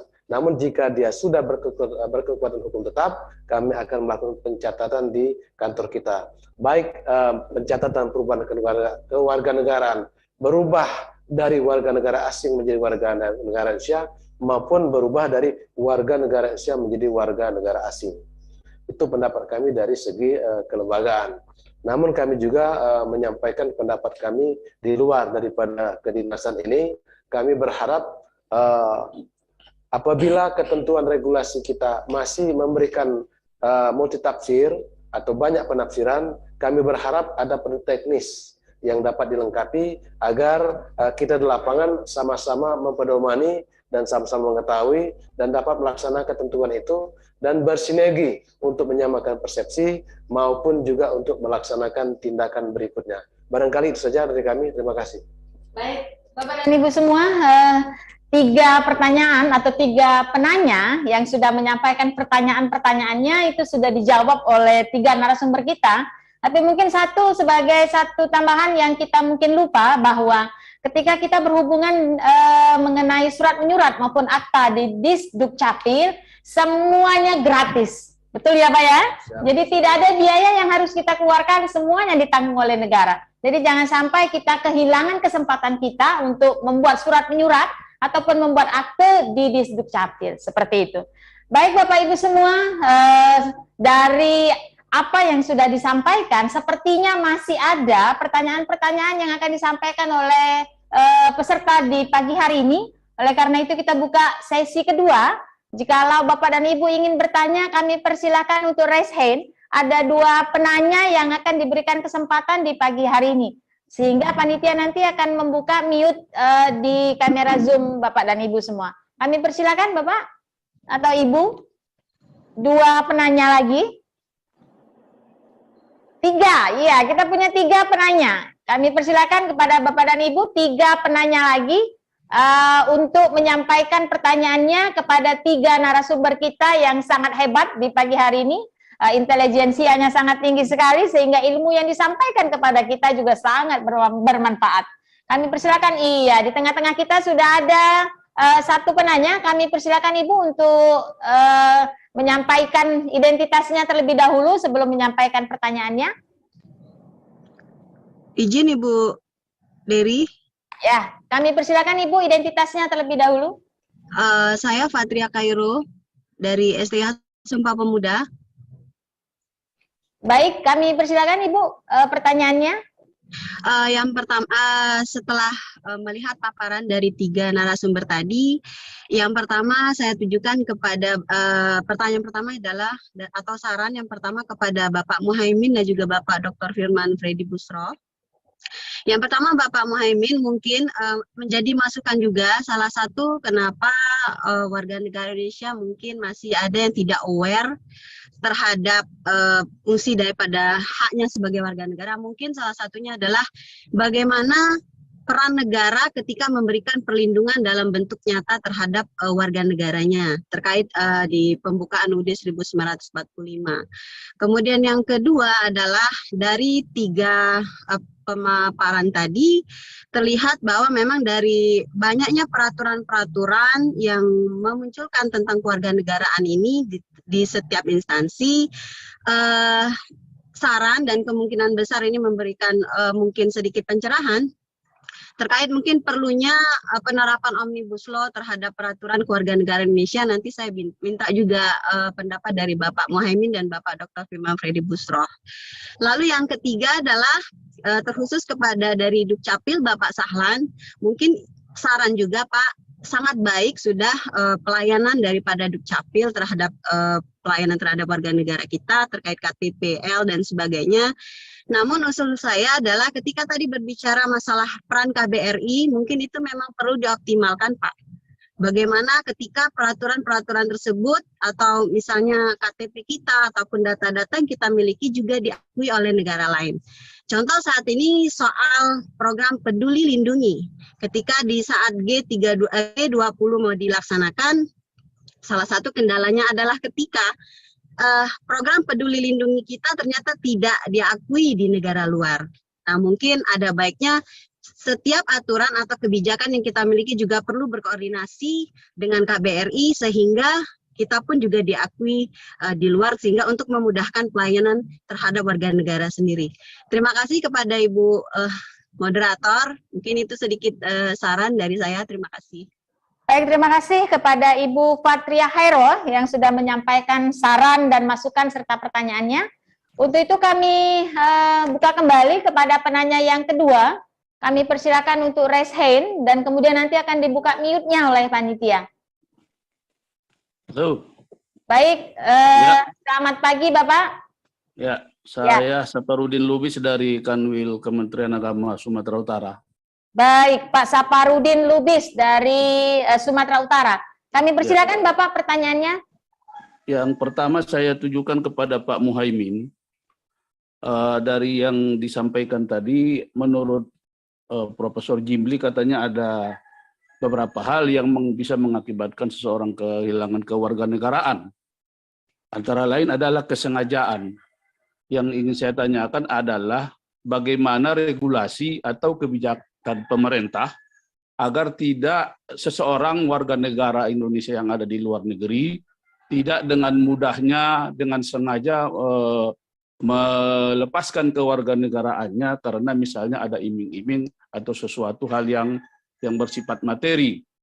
Yang kedua, kepada Pak Firman, juga saya ingin bertanya ada sekaitan dengan hal tersebut, yaitu selain politik hukum, bagaimana politik anggaran kita, misalnya bila berhadapan dengan kasus seperti itu terhadap orang-orang yang berprestasi di luar negeri, kemudian dia bekerja pada suatu perusahaan yang menggajinya dengan begitu besar, apakah kita juga akan bisa mengimbangi yang diterimanya itu, misalnya kalau kita panggil dia pulang ke negara kita, ataukah bagaimana kita untuk mengatasi itu agar dia tidak melepaskan kewarganegaraannya karena digaji atau diberi imbalan besar oleh negara atau perusahaan yang mempekerjakannya di luar negeri tersebut. Terima kasih. Baik, terima kasih kepada Pak Saparudin Lubis yang berasal dari Sumatera Utara. Satu lagi penanya kami persilakan kepada Bapak dan Ibu peserta untuk raise hand dan nanti akan dibuka mute-nya oleh panitia. Kami persilakan kepada Bapak dan Ibu yang ingin bergabung, ada yang ingin ditanyakan dengan 3 narasumber kita yang sangat hebat sekali di pagi hari ini. Masih ada? Kami persilakan Bapak Ibu. 3 narasumber kita akan menjawab pertanyaan-pertanyaan seputaran dengan kehilangan kewarganegaraan berdasarkan Undang-Undang 12 tahun 2006 tentang kewarganegaraan Republik Indonesia. Bagaimana warga negara Indonesia bisa kehilangan kewarganegaraan, bisa memperoleh kewarganegaraan atau memperoleh kembali kewarganegaraan. Jadi bagaimana proses naturalisasi dan lain sebagainya. Kami persilakan Bapak dan Ibu.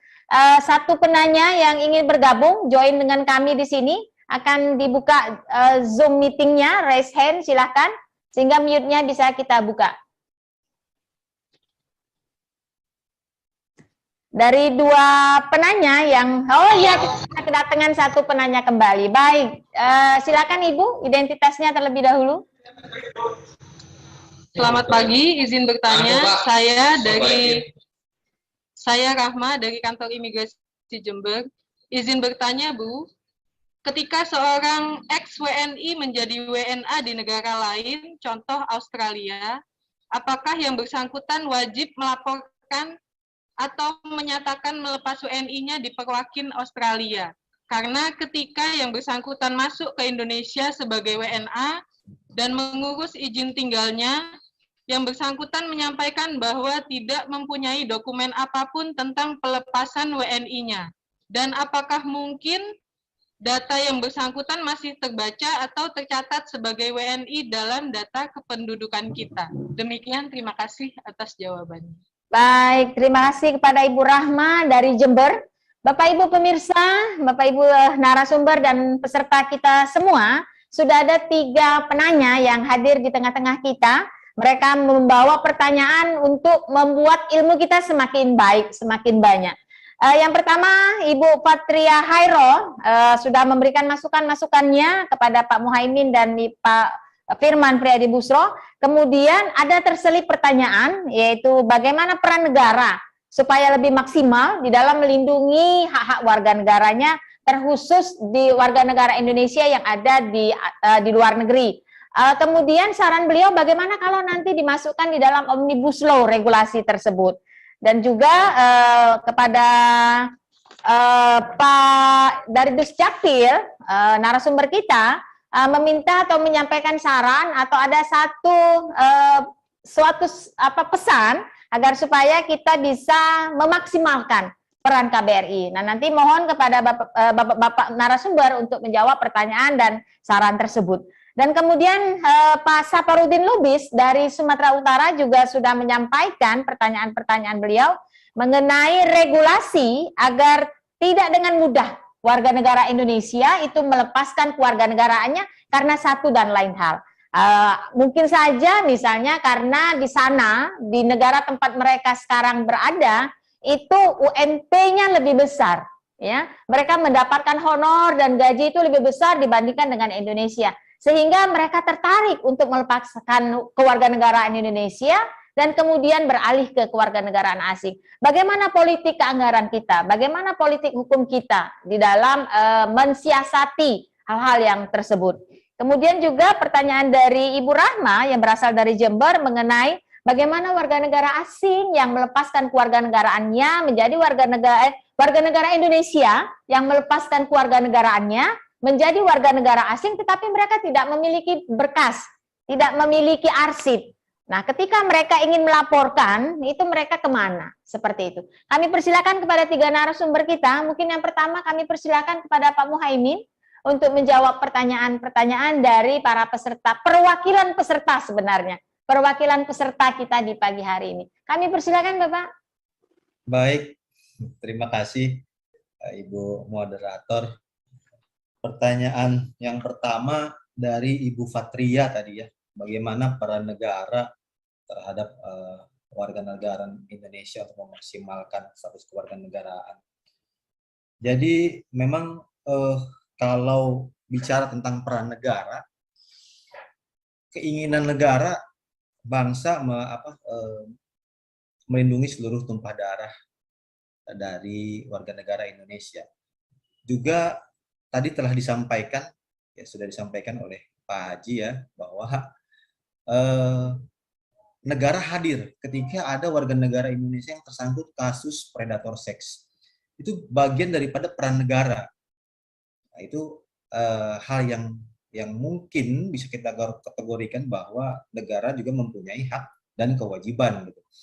Kalau bicara mengenai peran negara terhadap warga negaranya, saya rasa dengan tadi materi yang disampaikan oleh narasumber yang lain, termasuk saya, sudah jelas bahwa peran negara sekarang sedang memaksimalkan pelayanan tentang kewarganegaraan. Dari Dukcapil akan dibuat program tadi yang KTP digital elektronik, terus pemanfaatan data, kemudian sistem yang akan kita integrasikan menjadi big data, dan lain sebagainya. Artinya bahwa kalau kita bicara tentang peran negara, sudah pasti untuk melaksanakan kewajiban negara terhadap bangsa, rakyat, dan seluruh warga negaranya, kita akan terus dinamis merancang, membuat peraturan perundang-undangan yang mengikuti eranya, mengikuti zamannya. Sekarang zaman serba mudah, serba cepat, efisiensi, kemudian berbiaya ringan. Jadi kita akan terus mengikuti perkembangan hal tersebut untuk melayani kepentingan warga negara. Jadi peran negara di sini, kalau kita lihat secara spesifik, tidak bisa kita menyebutkan satu persatu apa yang harus dilakukan semestinya bagaimana dan hal lain sebagainya. Namun peraturan perundang-undangan, kemudian aplikasi-aplikasi yang dibuat untuk memudahkan, kemudian koordinasi antar instansi, kemudian juga digitalisasi dan sebagainya, kemudian peran negara hadir ketika ada warga negara Indonesia yang tersangkut kasus di luar negeri, itu menjadikan bahwa negara berperan, negara hadir dalam rangka melindungi warga negaranya. Kemudian masukan tentang penerapan Omnibus Law dalam warga negaraan mungkin nanti juga akan dijelaskan oleh Pak Haji ya, narasumber kita tentang politik hukumnya. Saya rasa apapun masukan untuk peraturan perundang-undangan tidak hanya mengenai kewarganegaraan, jika memang bisa diakomodir, kemudian bisa pada saat melakukan penyusunan naskah akademiknya, penelitiannya, pengkajiannya, bisa dimungkinkan, saya rasa itu hal-hal yang bisa diakomodir gitu ya. Namun saya juga terima kasih atas masukan daripada bahan-bahan presentasi ataupun penelitian ini, sehingga nantinya dapat menyempurnakan hasil penelitian kami. Kemudian dari pertanyaan kedua, Pak Syafarudin mengenai kata-kata kesengajaan pelepasan kewarganegaraan.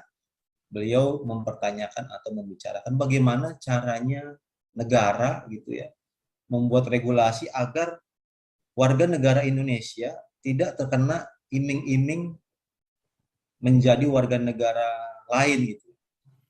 Untuk sementara ini kan ada disebutkan bahwa ini kesengajaan. Jadi memang pasal 23-nya bahwa yang poin A, kehilangan kewarganegaraannya jika yang bersangkutan A, yaitu memperoleh kewarganegaraan lain atas kemauannya sendiri. Ya.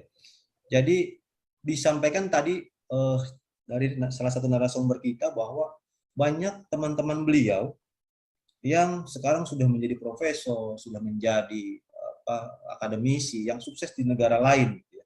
Ini kalau kita bicara tentang iming-iming, kita tolak ukurnya mungkin menurut pendapat saya untuk membuat regulasi tentang batasan-batasan penawaran negara lain untuk bergabung menjadi warga negara asing itu agak sulit kita mengindikatorkan tentang masalah tersebut, karena kembali lagi bahwa negara-negara asing juga sedang memburu talenta-talenta atau kemampuan-kemampuan dari warga negara di luar negaranya untuk membangun negaranya, sama seperti kita yang berprestasi, WNA yang berprestasi, yang pernah atau yang akan yang sekiranya dilihat akan berprestasi membangun, ya, itu kita juga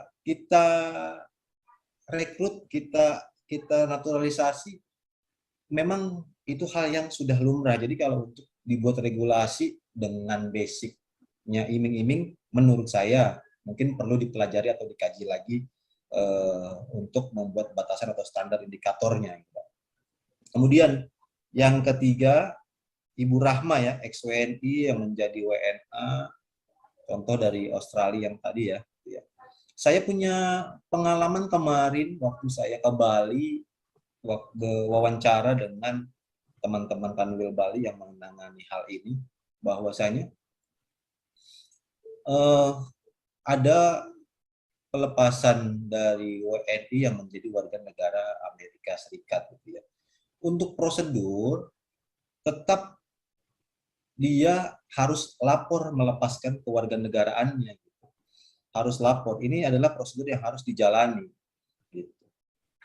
Kemudian mengenai berkas-berkas tidak mempunyai salinan berkas-berkas WNI-nya. Gitu.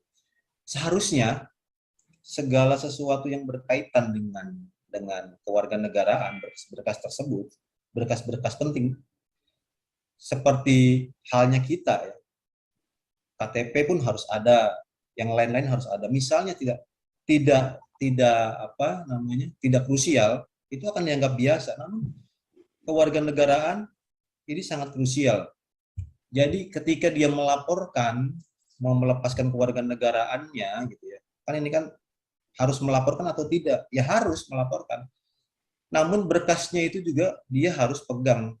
Tidak juga harus semua diserahkan terus kita sama sekali tidak punya berkas. Harusnya untuk minimal untuk dirinya sendiri itu harus ada ada berkas kopinya atau berkas masternya untuk dipegang. Gitu. Jadi menghindari hal-hal seperti ini yang akan menyulitkan diri sendiri. Gitu. Namun demikian, pengalaman saya waktu kemarin wawancara dengan ketua tim kami di Bali, itu segala sesuatu yang berkaitan dengan pelepasan, dengan pendaftaran kewarganegaraan, harusnya gitu ya, harusnya kita warga negara Indonesia, walaupun warga negara asing, itu lebih baik mempelajari dulu, karena ada kasus di mana warga negara asing, gitu ya, dia tidak mempelajari dulu. Mungkin dia ada keinginan biar orang lain yang urus gitu. Akhirnya diuruslah oleh kuasa hukum, oleh pengacara, yang tetap tidak selesai gitu loh. Karena permintaannya tidak sesuai dengan aturan yang berlaku gitu. Sedangkan jika dia mempunyai pasangan WNI, peraturan perundang-undangan kita berbahasa Indonesia, bisa dia terjemahkan, bisa dia beritahu, bisa dia informasikan bahwa yang dia minta itu untuk duit kewarganegaraan tidak bisa dilaksanakan, gitu ya. Tidak perlu menyewa pengacara atau kuasa hukum untuk mengurus itu, yang tidak mungkin hasilnya itu akan sesuai dengan apa yang diharapkan. Baik, mungkin nanti akan dilengkapi oleh narasumber kita yang lainnya sebagai catatan-catatan dan masukan-masukan juga buat kami dari tim. Untuk itu saya kembalikan ke moderator. Terima kasih. Baik, terima kasih kepada Pak Muhaimin yang sudah memberikan pencerahannya dan sudah menjawab pertanyaan-pertanyaan dari 3 penanya kita di siang hari ini. Untuk itu kami minta kepada narasumber yang kedua, Bapak Dr. Haji Firman Friadi Busro, untuk kembali melengkapi jawaban-jawaban yang sudah diberikan oleh Pak Muhaimin. Kami persilakan pada Bapak. Baik, saya menambahkan apa yang telah disampaikan Pak Muhaimin terhadap pertanyaan dari Ibu Fatria, Pak Safarudin, dan Bu Rahma. Jadi memang di sini kita harus memaksimalkan peran negara dalam melindungi warga negara. Sehingga disinilah kalau warga negara Indonesia yang tinggal di luar negeri, peran KBRI itu sangat perlu untuk dioptimalkan. Nah, sehingga dalam melakukan inventaris, memonitor, memantau warga negara Indonesia, disinilah peran penting KBRI ya, agar tidak kehilangan informasi dan data terkait dengan warga negara Indonesia yang ada di luar negeri. Nah, mengenai saran masukan mengenai adanya Omnibus Law, itu merupakan saran yang bagus untuk politik hukum ke depannya. Karena kita berbicara tentang hukum, maka kita berbicara tentang hukum yang akan kita cita-citakan atau ius constituendum.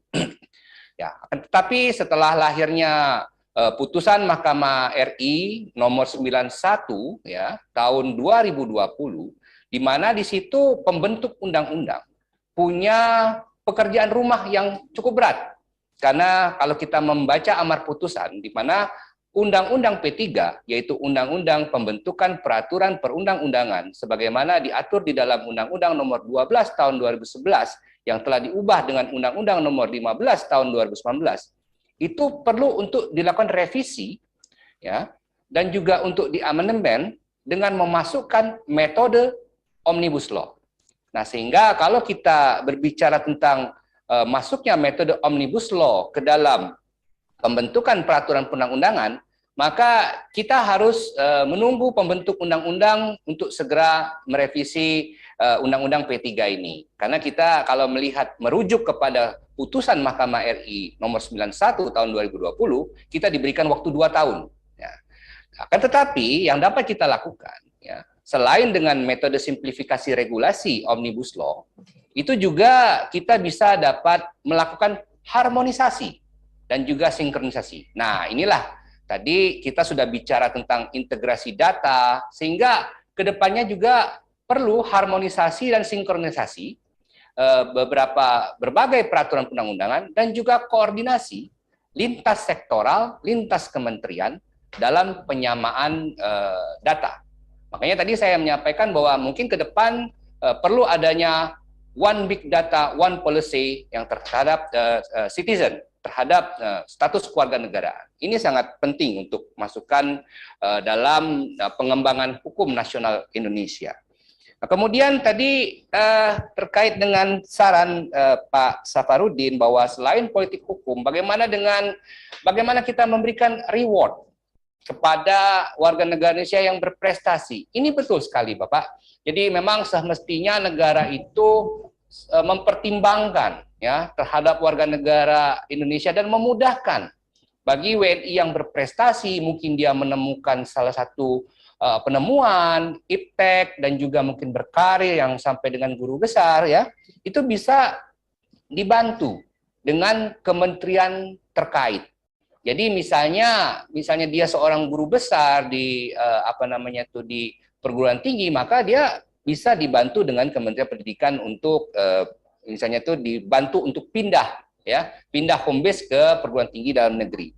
Tetapi selain reward tadi, saya ingin menekankan bahwa KBRI punya peran diplomasi dalam membangun jiwa patriotisme dan juga cinta tanah air. Nah, ini yang saya pikir semestinya peran-peran diplomat muda ya di KBRI itu pada saat misalnya melihat ada seorang WNI yang memiliki prestasi di luar negeri, itu diplomat tadi bisa mengajak bicara dan membujuk agar yang bersangkutan jangan melepas kewarganegaraan, tetapi kalau bisa membangun bangsa Indonesia. Jadi di sini juga selain kita berbicara tentang punish and reward ya, reward terhadap warga negara yang berprestasi, tapi juga politik diplomasi itu juga harus dijalankan. Bagaimana kita membangun jiwa patriotisme bagi WNI yang berprestasi di luar negeri. Ini yang menurut saya hal yang penting. Nah, kemudian terakhir mengenai yang tidak ada dokumen tadi, jadi kalau saya melihat di dalam Undang-Undang Nomor 12 Tahun 2006, itu pasti ada dokumen dan pasti ada historis riwayatnya. Jadi dari dia misalnya pelepasan, pasti ada satu permohonan yang itu semuanya nanti akan terdata. Apalagi di dalam pasal 29, itu jelas bahwa status kehilangan keluarga negara itu diumumkan menteri dan tercantum di dalam Berita Negara Republik Indonesia. Artinya dokumennya ada. Itu datanya ada, ya. Itulah mengapa di dalam azas spesialis Undang-Undang Nomor 12 Tahun 2006 itu, ya, ada azas publisitas. Nah, dengan demikian bahwa publisitas daripada status kewarganegaraan itu telah jelas di dalam pasal 29 itu tercantum di dalam Berita Negara Republik Indonesia. Artinya orang tadi yang melepaskan itu pasti tercatat, ada datanya, ada permohonan yang masuk sampai kepada pengumuman di Berita Negara Republik Indonesia. Demikian jawaban saya, terima kasih. Baik, terima kasih kepada Bapak Dr. Haji Firman Priadi Busro yang sudah menyampaikan pendapat beliau untuk menjawab pertanyaan-pertanyaan yang sudah masuk. Untuk itu kami minta kepada Bapak Dr. Andes Sahlan Samsu MSI untuk melengkapi jawaban-jawaban dari dua narasumber kita sebelumnya. Persilakan pada Bapak. Baik, kami akan menanggapi pertanyaan atau saran dari Fathia Hairo terkait dengan produk Dukcapil, apa saja yang ada yang produk Dukcapil. Ini berharap itu bisa diakui internasional. Jadi Ibu Fathia mencontohkan bahwa aplikasi Peduli Lindungi ternyata tidak diakui oleh luar negeri atau internasional. Nah, ini juga kami tidak berharap demikian. Produk Capil ini kalau kita lihat satu-satu, untuk produk KTP elektronik memang tidak ada bahasa asing, ya, untuk produk KTP elektronik. Namun untuk akta-akta, mulai akta kelahiran, akta kematian, akta perkawinan, akta perceraian itu disandingkan dengan bahasa asing. Ini juga menjawab produk akta-akta di luar negeri supaya mereka bisa memahami dalam bahasa Indonesia diartikan dalam bahasa Inggris. Nah, ini memang kalau tentang produknya ini sampai dengan hari ini, baik KTP maupun akta-akta belum menemukan komplain dari pihak luar negeri. Namun di komplain luar negeri untuk khusus negara-negara Eropa itu terkait dengan produk update terakhir.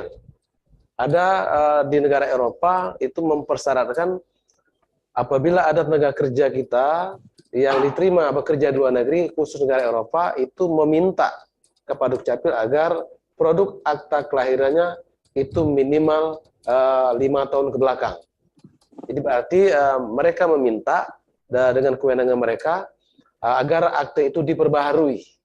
Memang dalam sistem di aturan kita tidak ada ketentuan itu. Tidak ada. Oleh karena itu di produk berikutnya Kemendagri mensikapinya bahwa produk tidak hanya berbahasa Indonesia tapi juga berbahasa Inggris. Nah, sampai dengan hari ini tidak ada komplain terkait dengan hal itu.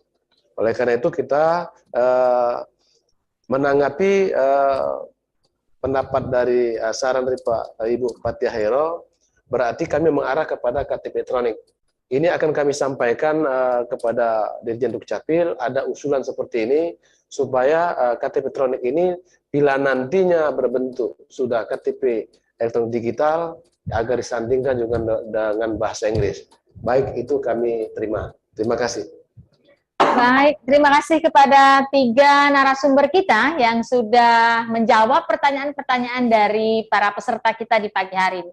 Bapak dan Ibu semua, kalau kita lihat di chat kolom pemirsa, di situ juga sudah begitu banyaknya pertanyaan yang disampaikan oleh peserta kita.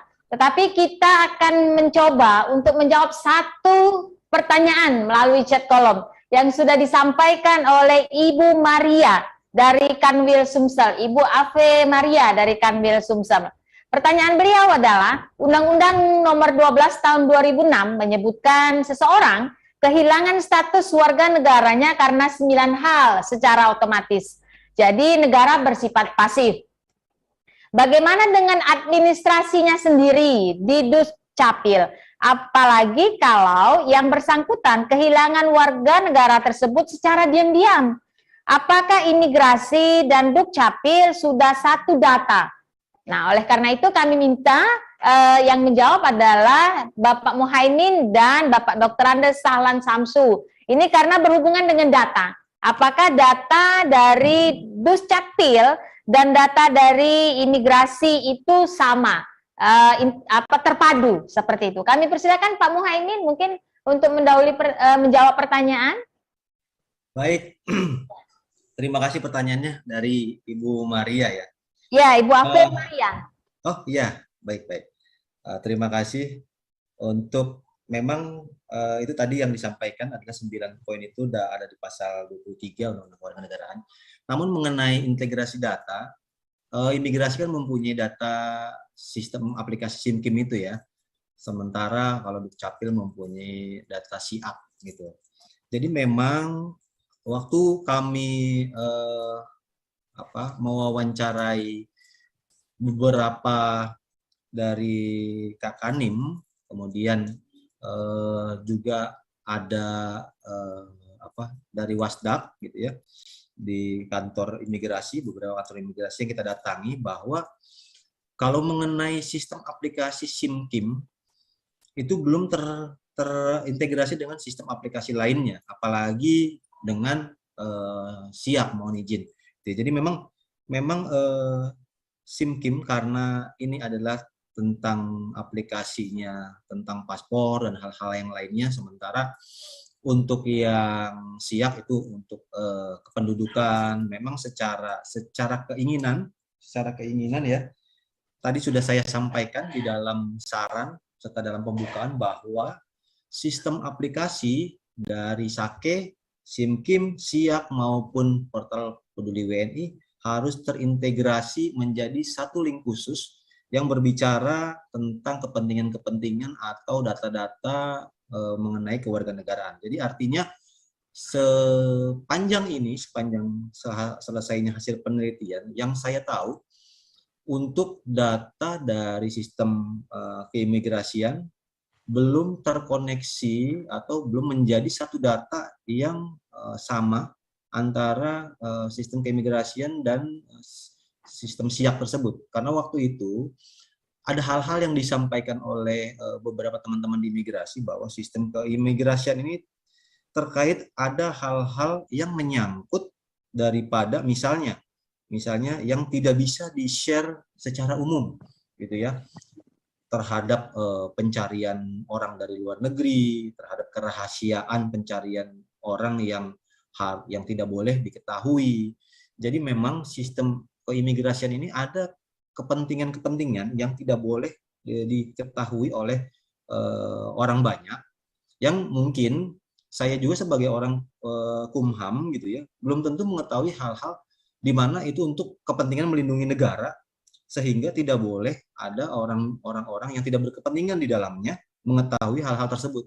Itulah mengapa sampai dengan sekarang sistem-sistem aplikasi yang tersedia dari kita Kumham maupun dari beberapa sistem aplikasi kementerian lain belum terkoneksi. Maka disarankanlah, direkomendasikanlah khusus untuk berbicara tentang kewarganegaraan harus dibuat satu sistem khusus yang dibuat oleh peraturan perundang-undangan yang khusus sebagai payungnya, juga dibuatkan badan khusus yang bertanggung jawab mengelolanya. Gitu. Baik, mungkin dari saya segitu. Terima kasih, moderator. Terima kasih kepada Pak Muhaimin. Untuk itu kami minta kepada Pak Dr. Andes Sahlan Samsu untuk melengkapi Pak mengenai integrasi dan keterpaduan data. Baik, tanggapan kami khusus untuk Kementerian Hukum dan HAM dan juga Dirjen Dukcapil itu kan sudah ada kerjasama pemanfaatan data. Jadi data yang dipakai oleh Kementerian Hukum dan HAM berasal dari Dirjen Dukcapil yang dinamakan dengan SIAP. Artinya untuk data ini di dua lembaga ini itu sama-sama membuka data yang sama. Kemudian apabila kita menemukan yang ditanyakan tadi bahwa bagaimana mereka yang telah kehilangan kewargaraannya, misalnya berada di luar negeri, apakah kita bisa ketahui? Oleh karena itu kalau misalnya terjadi hal seperti ini, Dukcapil belum dapat menghapus data apapun data mereka, andaikan data itu ada di sistem siak kita. Namun apabila ada informasi, ya, informasi yang disampaikan oleh Kemenkumham bahwa orang ini sudah kehilangan status, sudah kehilangan kewarganegaraan, dengan mengeluarkan surat resmi, itu baru kita akan lakukan pencatatan perubahan kewarganegaraannya yang dari warga negara asing. Nah mungkin sistem yang akan dibangun inilah sifatnya tertutup, ya, yang kita bangun. Karena sistem ini kalau kita komunikasi antar lembaga ini terbuka dan produk-produk yang dihasilkan, ya, dari Kemenkumham tidak boleh dipublikasi umum. Nah ini kalau misalnya bisa dibuka akses orang lain, tentu kerahasiaan pribadi warga itu menjadi kita langgar. Oleh karena itu mungkin ini saran kami, sistem yang dibangun ini harus kita petakan, kita rancang seperti apa. Kemudian juga saran kami harus tertutup, bukan diadopsi atau bisa dibuka oleh pihak-pihak lain yang bisa memanfaatkan data untuk melakukan tindakan yang tidak terduga atau melanggar ketentuan hukum. Barangkali itu saja, terima kasih. Baik, demikian jawaban dan pencerahan dari 3 narasumber kita di pagi hari ini. Tanpa terasa Bapak dan Ibu, ilmu-ilmu yang sudah disampaikan oleh ketiga narasumber kita sangat-sangat bermanfaat sekali bagi kita semua. Dan juga kita bisa membagikan ilmu-ilmu yang sudah kita dapatkan di pagi hari ini kepada orang-orang terdekat kita, kepada rekan-rekan kita yang sedang berada di luar negeri. Mungkin mereka bekerja, mungkin mereka itu kan ada liburan dan lain sebagainya, sehingga apa yang mereka lakukan di sana itu tidak kehilangan kewarganegaraannya. Bagaimana caranya supaya bisa menjadi warga negara yang baik di negara-negara tetangga kita.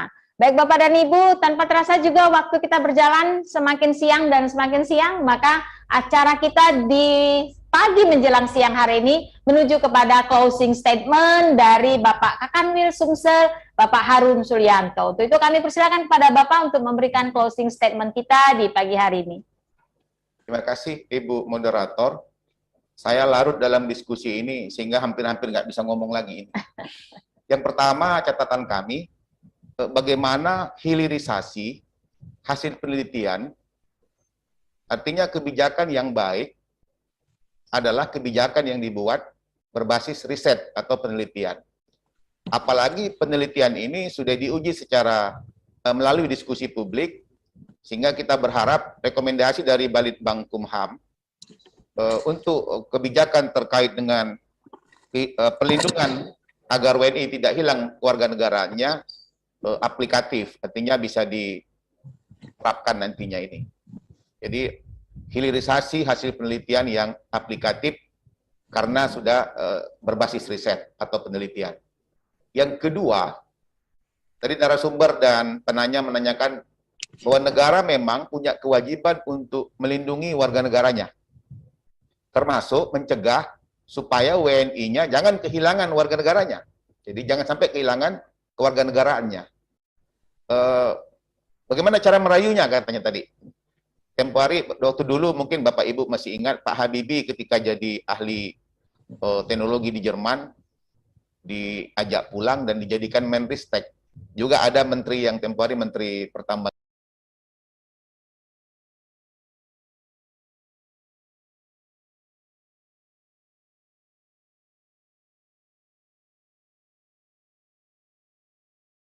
Beritakan di televisi mengajak Ainun Najib yang dari Singapura itu.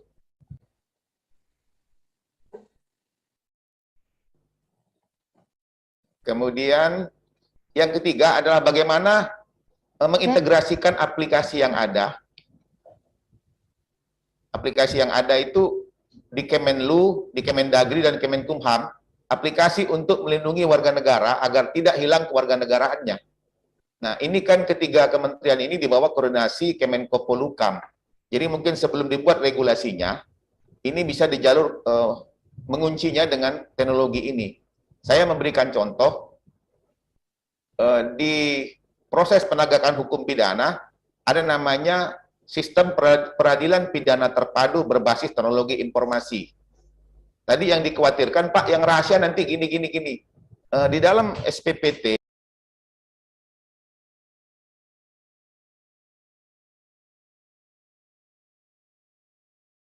Arun. Ya, siap. Ya, silakan. Baik, sebelumnya apakah suara saya terdengar dengan jelas, Bapak Ibu?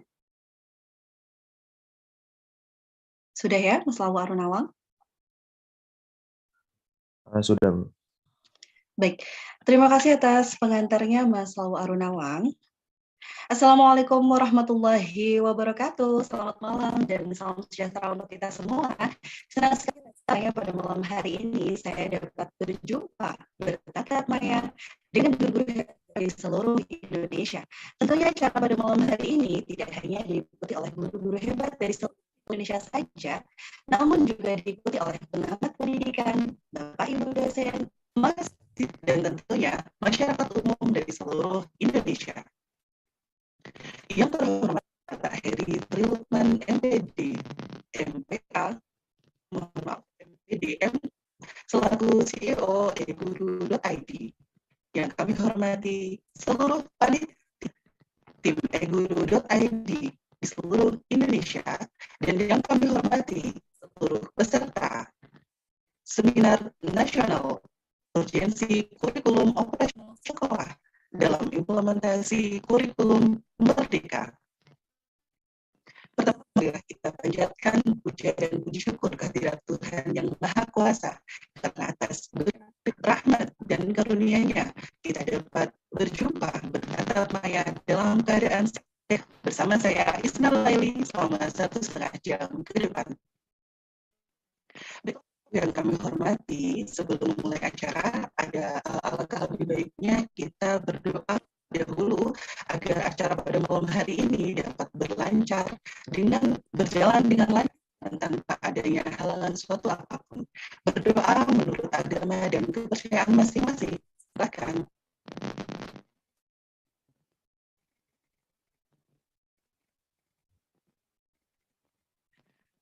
Selesai. Baiklah Bapak Ibu yang kami hormati, saya ucapkan sekali lagi selamat datang di acara seminar nasional pada malam hari ini. Saat ini telah bergabung bersama kami Bapak Ibu di room Zoom. Tentunya hari ini selain melalui room Zoom, Bapak Ibu juga dapat menyaksikan acara pada malam hari ini live streaming di YouTube kami, di YouTube Belajar Era Digital. Yang menyapa terlebih dahulu Bapak Ibu yang malam ini sudah bergabung di room Zoom kami. Ada 255 partisipan yang masih terus bertambah begitu. Kuotanya Bapak Ibu ada sekitar 1.000 partisipan yang dapat bergabung. Jadi untuk itu Bapak Ibu diperkenankan untuk membagikan link acara pada malam hari ini agar acara pada malam hari ini dapat menjadi manfaat yang lebih luas lagi untuk guru-guru di Indonesia. Ya, saya akan menyapa terlebih dahulu Bapak Ibu yang ada di room Zoom. Selamat malam Bapak Ibu yang ada di room Zoom. Ya, semoga dalam keadaan selalu Bapak Ibu ya terpantau masih masuk terus ya Bapak Ibu partisipan kita pada malam hari ini, meskipun masih di mute ya, saya sapa Ibu Neolis Martini, ada Ibu Yusi Emilia, ada Ibu Kusweni, Ibu Kusweni, ada juga Ibu Ene, ya ada yang baru masuk juga malam hari ini, ya suaranya terputus, betul? Apakah jelas sekarang? Maaf Ibu Isna, suaranya agak putus-putus.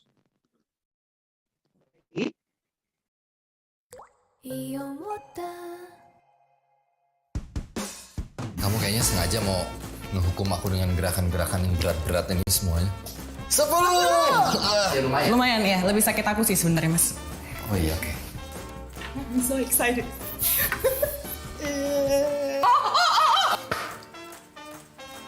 Anya Geraldine. Kok Anya sih? Hai semuanya, akhirnya hari ini datang juga